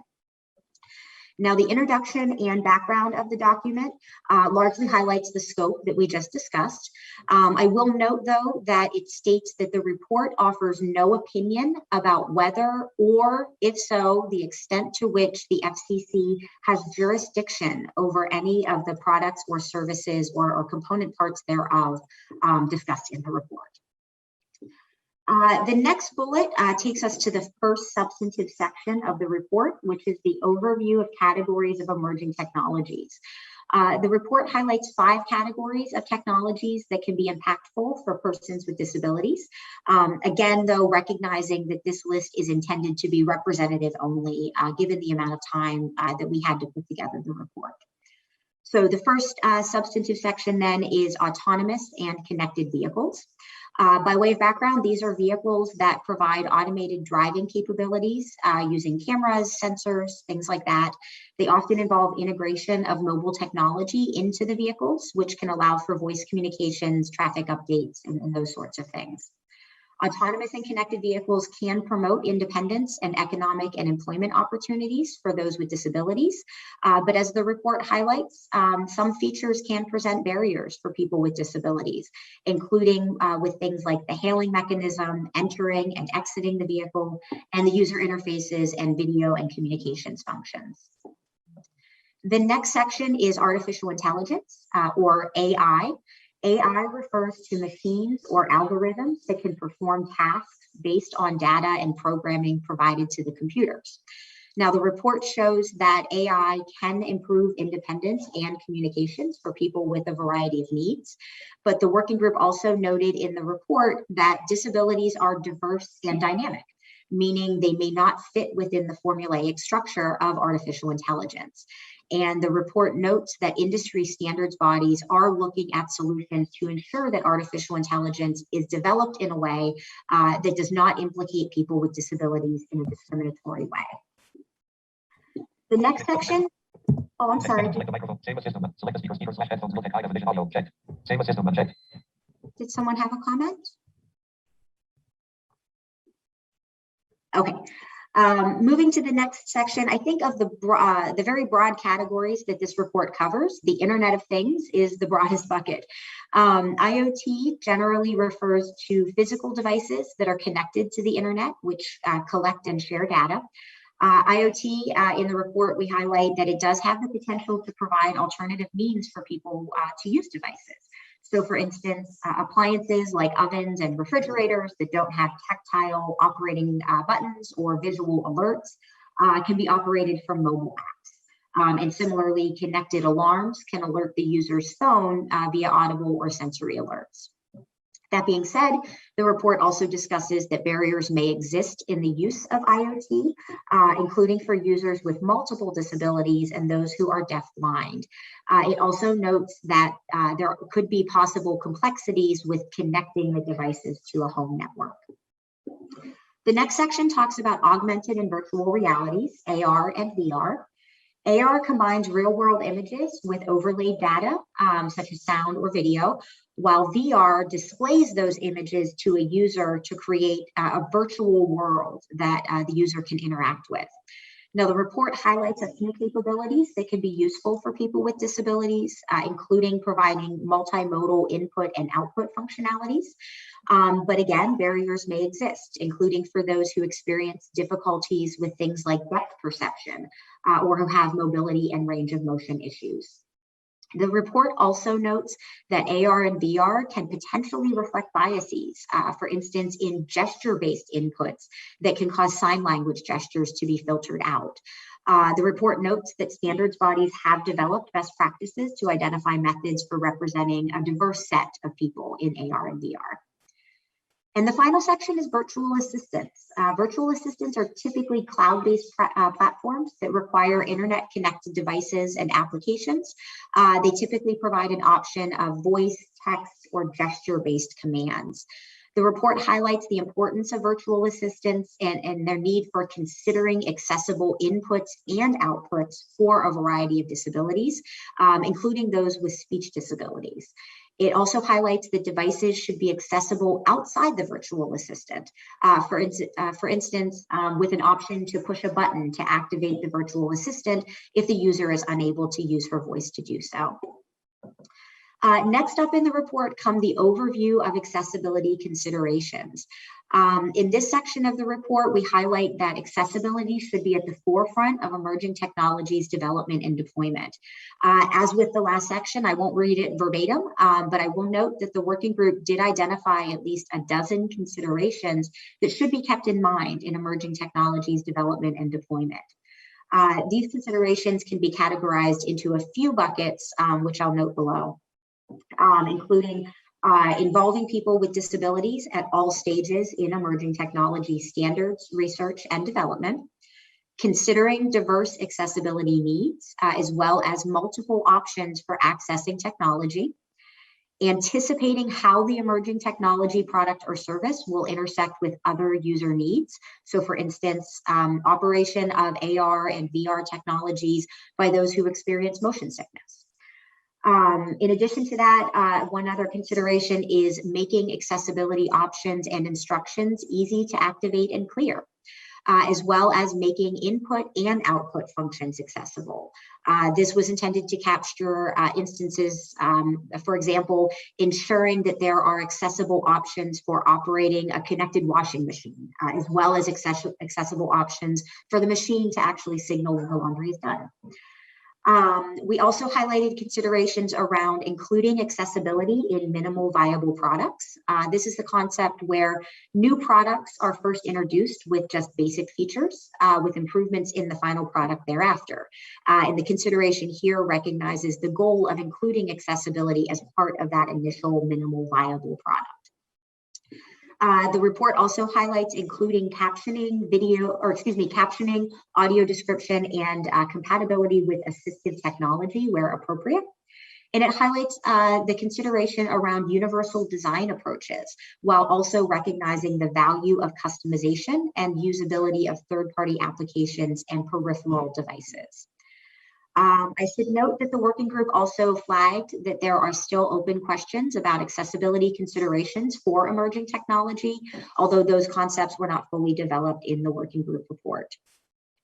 The conclusion wraps everything up in a nice, neat bow. It highlights that emerging technologies offer benefits for consumers and that these innovations should be developed with accessibility in mind. And I should highlight as well that the appendix included at the end, it's titled Takeaways from Working Group Presentations. It highlights that the working group hosted presentations from speakers who discussed how technology is meeting the needs of consumers with disabilities, as well as the importance of considering accessibility early in product development. Now, to be clear, these are the views of the presenters. They don't necessarily represent the views of the working group itself, although the working group did draw from the presenters' expertise as it developed the ultimate report and recommendation. So that's the summary of the Emerging Accessible Communications Opportunities Working Group recommendation. I will open it up to the floor now for any questions, and I already see that Mark Hill has his hand up.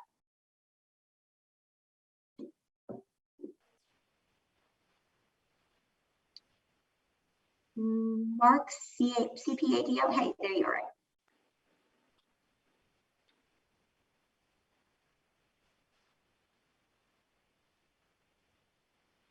Okay, hi, this is Mark Hill, representing CPADO. I do have some concerns.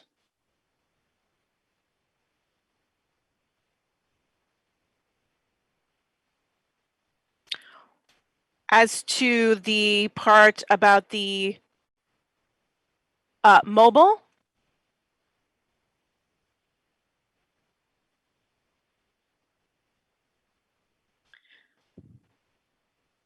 not only for deafblind or people with visual disabilities, but also for deaf people with multiple disabilities.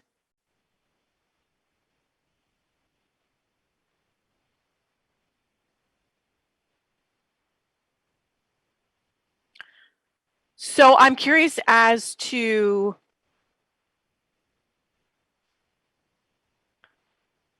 we are getting some clarification from Mark to make sure that we are getting his comment fully.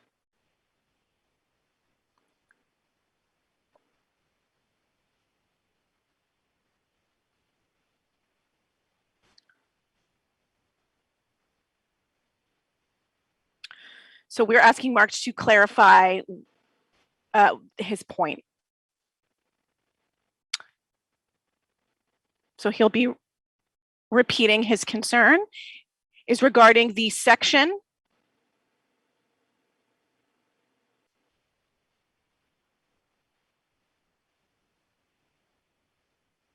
for deaf mobile users.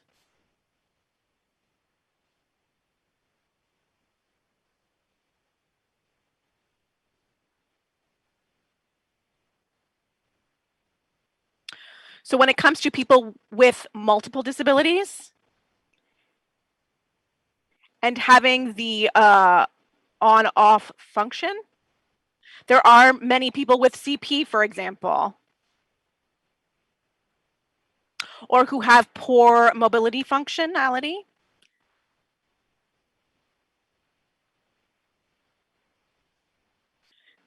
So I'm asking for a perspective on the on-off toggles on the mobile phones in particular, or how we respond to that and how that is connecting to that particular section. So that's my concern. So how we are addressing access to that particular aspect. And I am hopefully clear.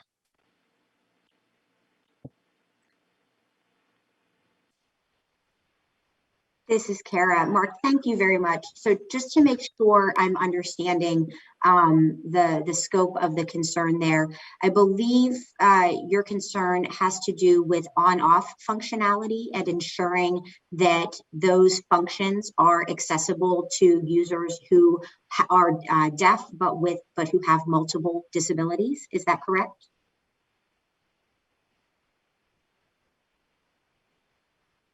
Yes.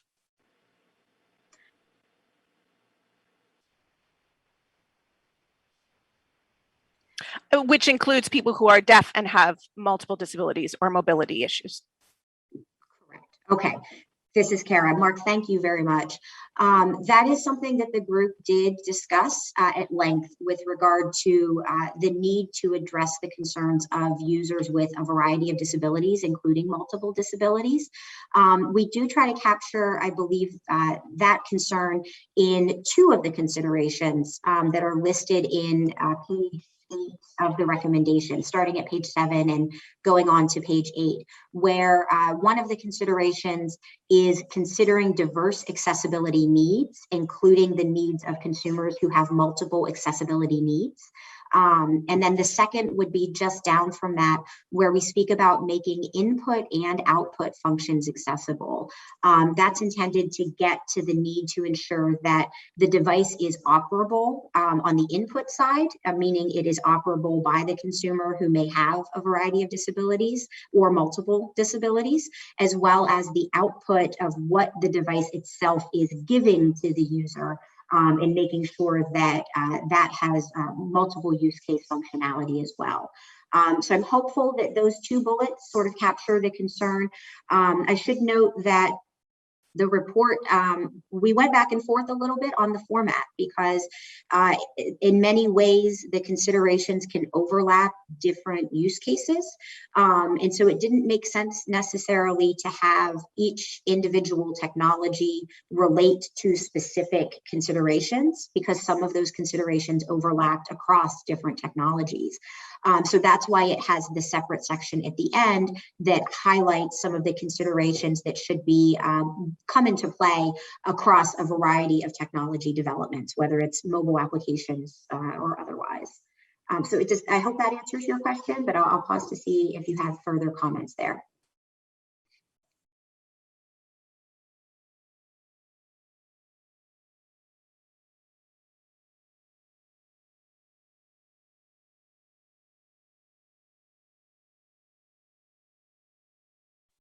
Thank you. Yes, that is clear. I understand. This is Kara. Thank you so much. Okay, I see, Blake, that you have your hand up. Kara, I'm happy to let this go if Mark feels comfortable that we've addressed his question. I do wonder if we could, in the virtual assistant section on page 7, middle of the page, under accessibility considerations, if that might be a place where, and I'm thinking the second bullet point in particular, which reads, device features that are available through a virtual assistant should be accessible outside the virtual assistant. For example, an option to push a button to activate the assistant if the user is unable to use voice to do so. If we could add a clause at the end of that recommendation that says something like, comma, including for people with multiple disabilities.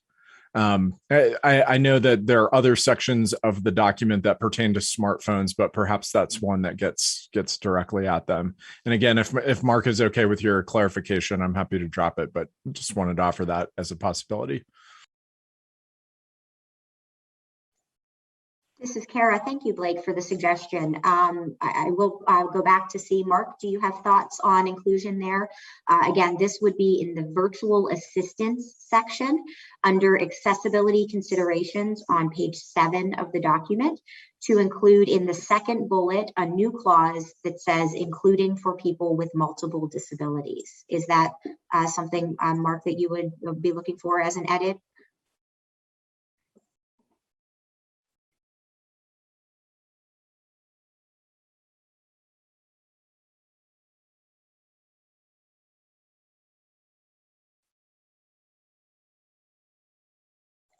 Okay, this is Kara. I did put it in the chat box as well. I'm personally comfortable with that edit. So I'll pause to see. I know, Richard, you have your hand up. It might be on a different issue though. But Richard, did you have comments on that edit, or on any, is your comment directed towards something else?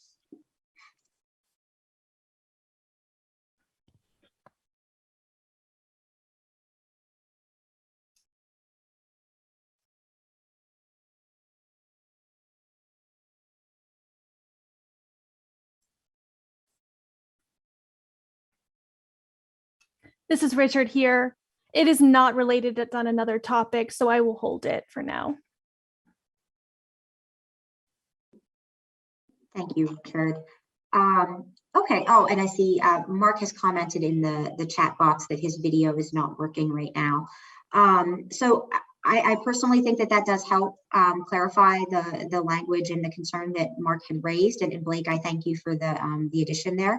So I will put the question out there again to folks in the virtual assistant section on page 7 of the document under accessibility considerations. This would be the bullet 2, and it would now read, device features that are available through a virtual assistant should be accessible outside the virtual assistant.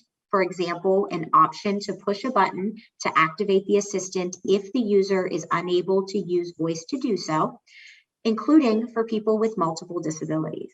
Oh, and I see, Mark, that you're back.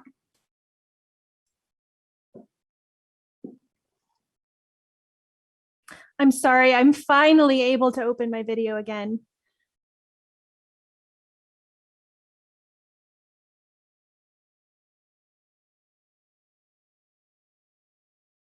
My video was blocked, but yes, I do accept that edit, that edited section. I do recommend that section. Yes, thank you. This is Kara. Mark and Blake, thank you both very much for that. So I will pause again to see on that particular edit, if anyone has any concerns or objections, if you could raise your hand and let me know that you have a comment on that. Okay, seeing and hearing none, I think that is accepted edit, and we'll go ahead and incorporate that into the document as well. I guess for ease of sort of incorporating any feedback that folks have, I should probably go through the document in order so that folks have an opportunity to comment on any sections that they've identified issues with. Richard, I thought you set a good precedent for that, so I will go through the same way. So I'll start with the introduction and background. Any questions or feedback on the introduction and background from the group?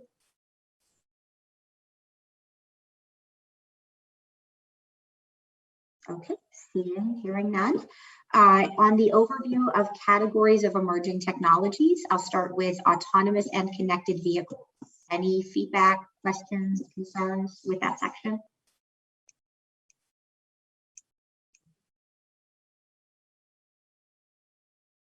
Okay, great. I will applaud Wendy and Julie and Rachel and Linda for the great work that they did on that section. Next up is artificial intelligence. Any feedback, questions, concerns on the artificial intelligence section? Okay, seeing no hands. Next up was the Internet of Things. I believe, Richard, you did have a comment that you sent me offline with regard to the Internet of Things section. Is that correct?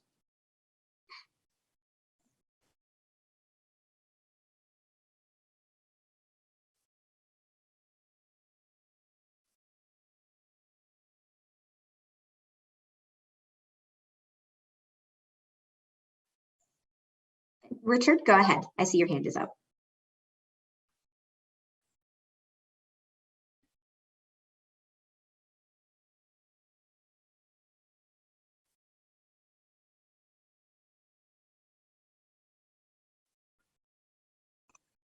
This is Kara. Oh, there we go. Okay. Thank you, Richard.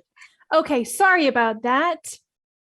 I appreciated reading your report. There is one area that I would like to bring to your attention, and that is in regards to the Internet of Things.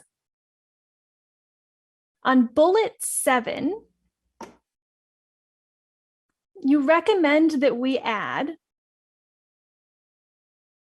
I recommend we add the word "and carbon monoxide devices" to that sentence so that it reads as smoke alarms and carbon monoxide devices can alert, etc.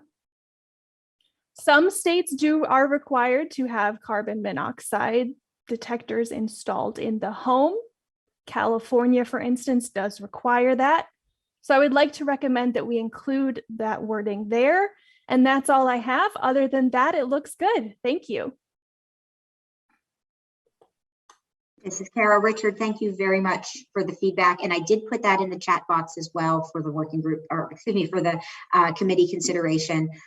So this is on page 5 of the document under Internet of Things and under the subtopic of accessibility opportunities. The bullet on smoke alarms would read, smoke alarms and carbon monoxide devices can alert the user's mobile phone through a variety of audible or sensory alerts about emergencies in the home. Again, I take that as a good edit. And we'll pause though to see if folks have any concerns with regard to inclusion of the words "and carbon monoxide devices" in the bullet that starts with smoke alarms under Internet of Things. We'll take a look to see if anybody has any reactions.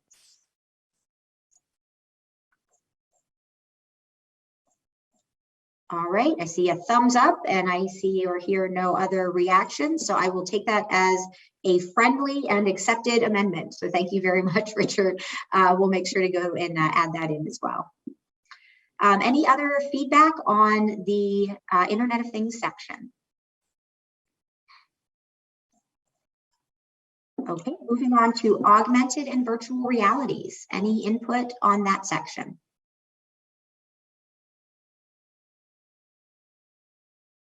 Okay, seeing no hands raised.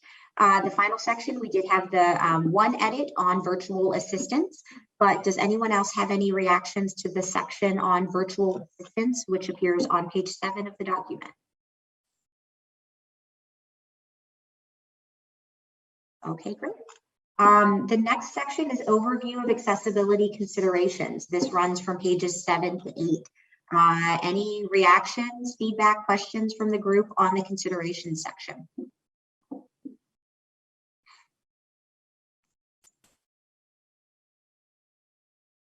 Okay, wonderful. Well, I will say I applaud and thank the working group for all of the great input that they gave in the development of that section. We got some really good input that helped clarify some of those points and make sure that it was as inclusive as possible. So we do appreciate the feedback that we got there. Any reactions to the conclusion or the appendix? I'll put those two together.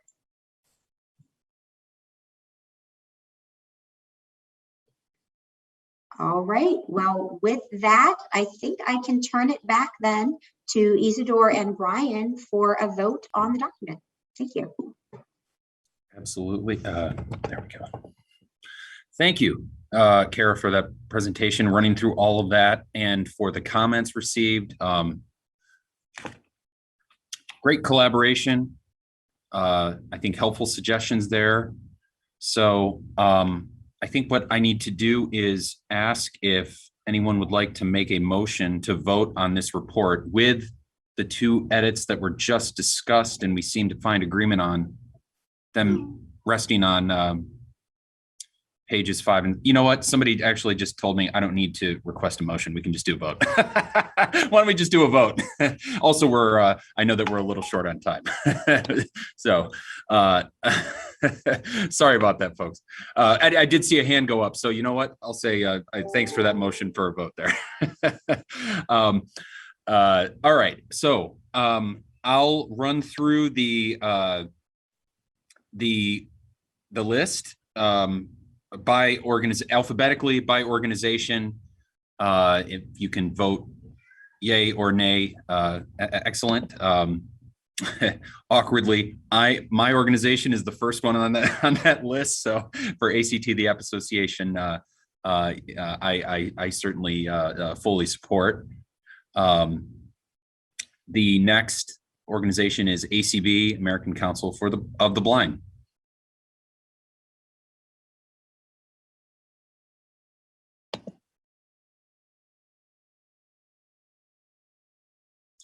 Okay. I can't recall if ACB is here or not. I don't think so. Okay, they're not here. Got it. Thank you. Okay, next, AFB, American Foundation for the Blind. AFB votes yes. Excellent, thanks. Next is Apple Inc. Apple votes yes. Thank you. Next is the ARC. The ARC votes yes.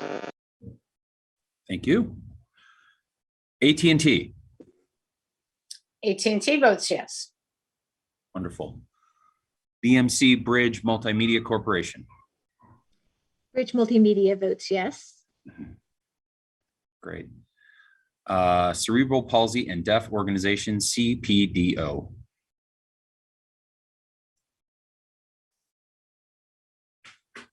We vote yes.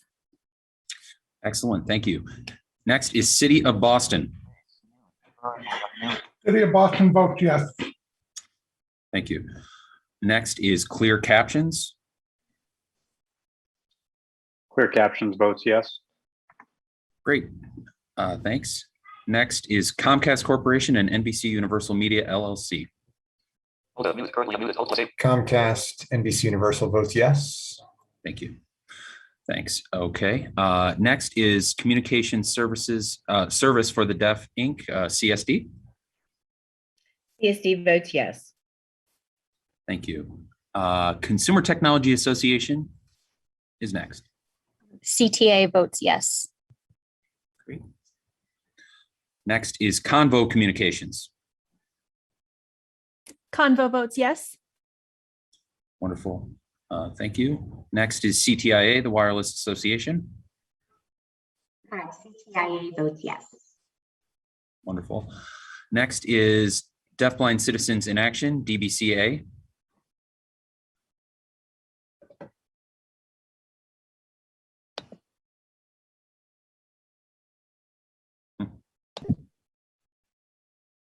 Okay. Okay, well, after them, DeCapta. DeCapta votes yes. Are they missing or not? Yeah, is Deafblind Citizens in Action here? I'm. Thank you, DeCapta. I heard your vote there, so appreciate that. DBCA, maybe they're not here. Hamilton Relay. Hamilton Relay votes yes. Great. Hearing Loss Association of America. HLAA votes yes. Great. IBM. IBM votes yes. Excellent. Next, InnoCaption, Mesmo Corporation. Caption votes yes. Great. Next, NASRA, National Association for State Relay Administration. NASRA votes yes. Wonderful. NAB, National Association of Broadcasters. NAB votes yes. Thank you. NAD, National Association of the Deaf. NAD votes in favor, yes. National Black Deaf Advocates, NBDA. We vote in favor. Great. NENA, National Emergency Number Association. The National Emergency Numbering Association votes yes. Great. National Federation of the Blind. NFB votes yes. Great. NCTA, the Internet and Television Association. NCTA votes yes. Great. Perkins School for the Blind. Perkins votes yes. Excellent. Sorensen Communications. Sorensen votes yes. Great. Telecommunications for the Deaf and Hard of Hearing, TDI. TDI votes yes, with our appreciation to Kara for doing a really outstanding job of facilitating this working group. Thanks. Excellent. Excellent. Thanks. T-Mobile is next. T-Mobile votes yes. Great. Thank you. Trace Research and Development Center. Trace Research and Development Center votes yes. Great. Verizon Communications. Verizon Communications votes yes. And ZP Better Together. ZP votes yes. Wonderful. Well, I believe that we have a unanimous adoption here of this recommendation. I think it was just put pretty well there. I too congratulate you, Kara, in leading this group and all the participants. Great collaboration and a great result. I think really speaks to the effectiveness of the DAC as a whole. And thanks everyone. So that concludes the second item on our agenda, the second report and recommendations. I realize that next we have, if you're looking at the agenda that was earlier distributed, there were updates from the FCC's DRO, the Disability Rights Office, but I think because of time issues, that we were going to condense that a little bit. I believe I should throw it to you, Diane Burstein. Is that correct?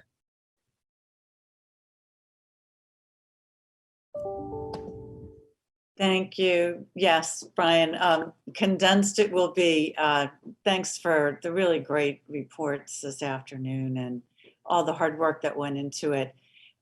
Given the time, we're going to dispense with the FCC update and just point you to access info at fcc.gov, where you can subscribe to the access infos that the Disability Rights Office releases and get more information about these topics on a regular basis.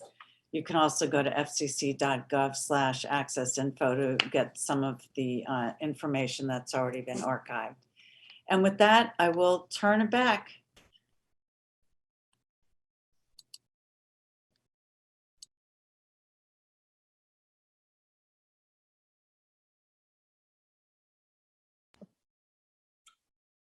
Well, it may be, I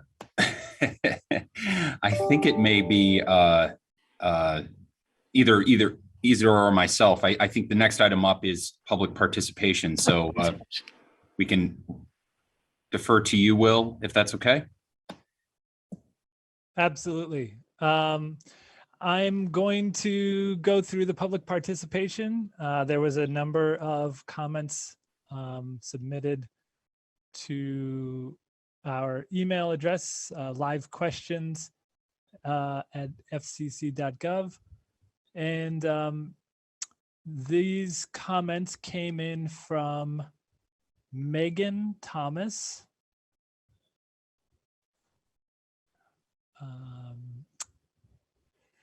Carolyn Ostrand, Ostrander. Excuse me, well, I'm better to spell it. Aaron Rose. Aaron Rose is from Q'd Cognito. And these commenters and a few others submitted comments regarding Q'd language being available on video relay service. They are in support of Q'd language transliteration being provided as part of the video relay service system. So I'll summarize some of these comments so that the public can hear that. The users and providers of Q'd language transliteration comment that there was a lot of volunteer work during the pandemic to provide video-based Q'd language services. Q'd language is a minority communication method within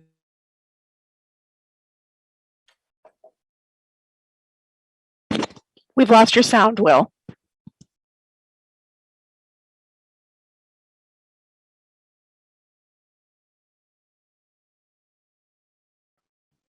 Am I back? I'm back? Okay. Sorry. I will turn off my video to read this. Hopefully that will stop any further cutouts. So hold on here.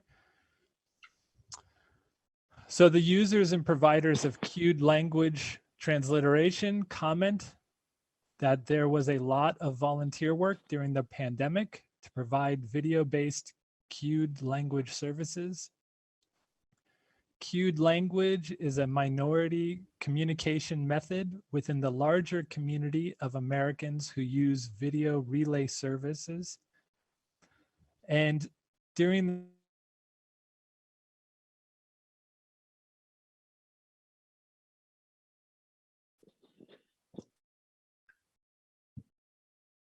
We have lost your sound again, Will.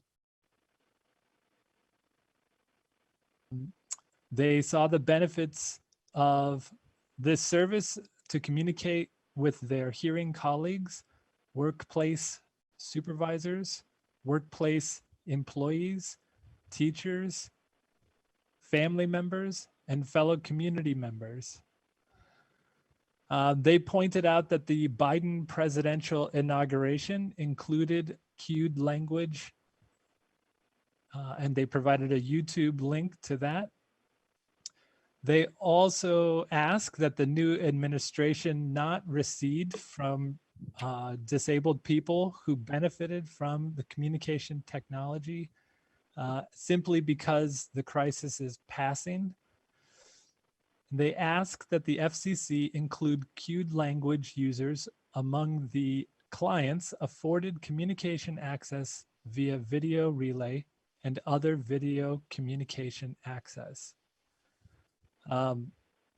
Some of the requests also included a question about adding the National Q'd Speech Association to the DAC so that there could be accurate representation within the deaf and hard of hearing community.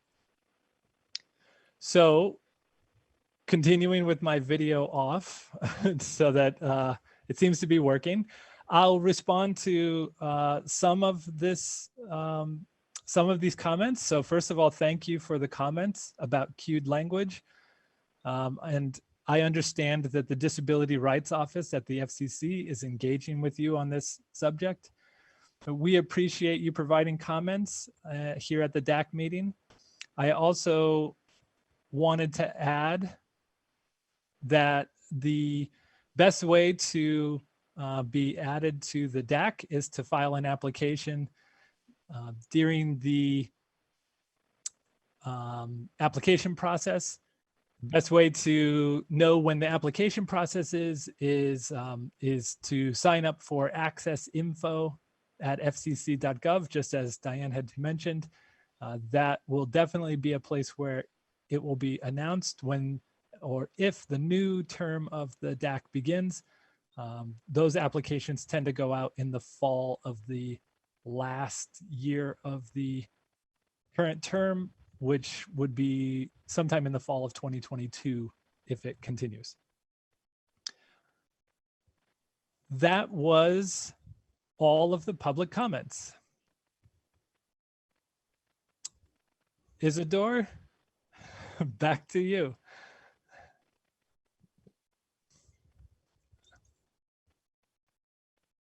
Okay, huzzah. And thank you everyone for a wonderful and productive meeting today.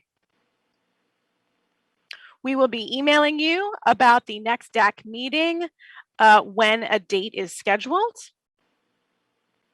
And with that, I will turn it over to Brian for any final remarks. Thank you, Isidore. It's great. And thanks to all for all the work, all the participation. Really appreciate it.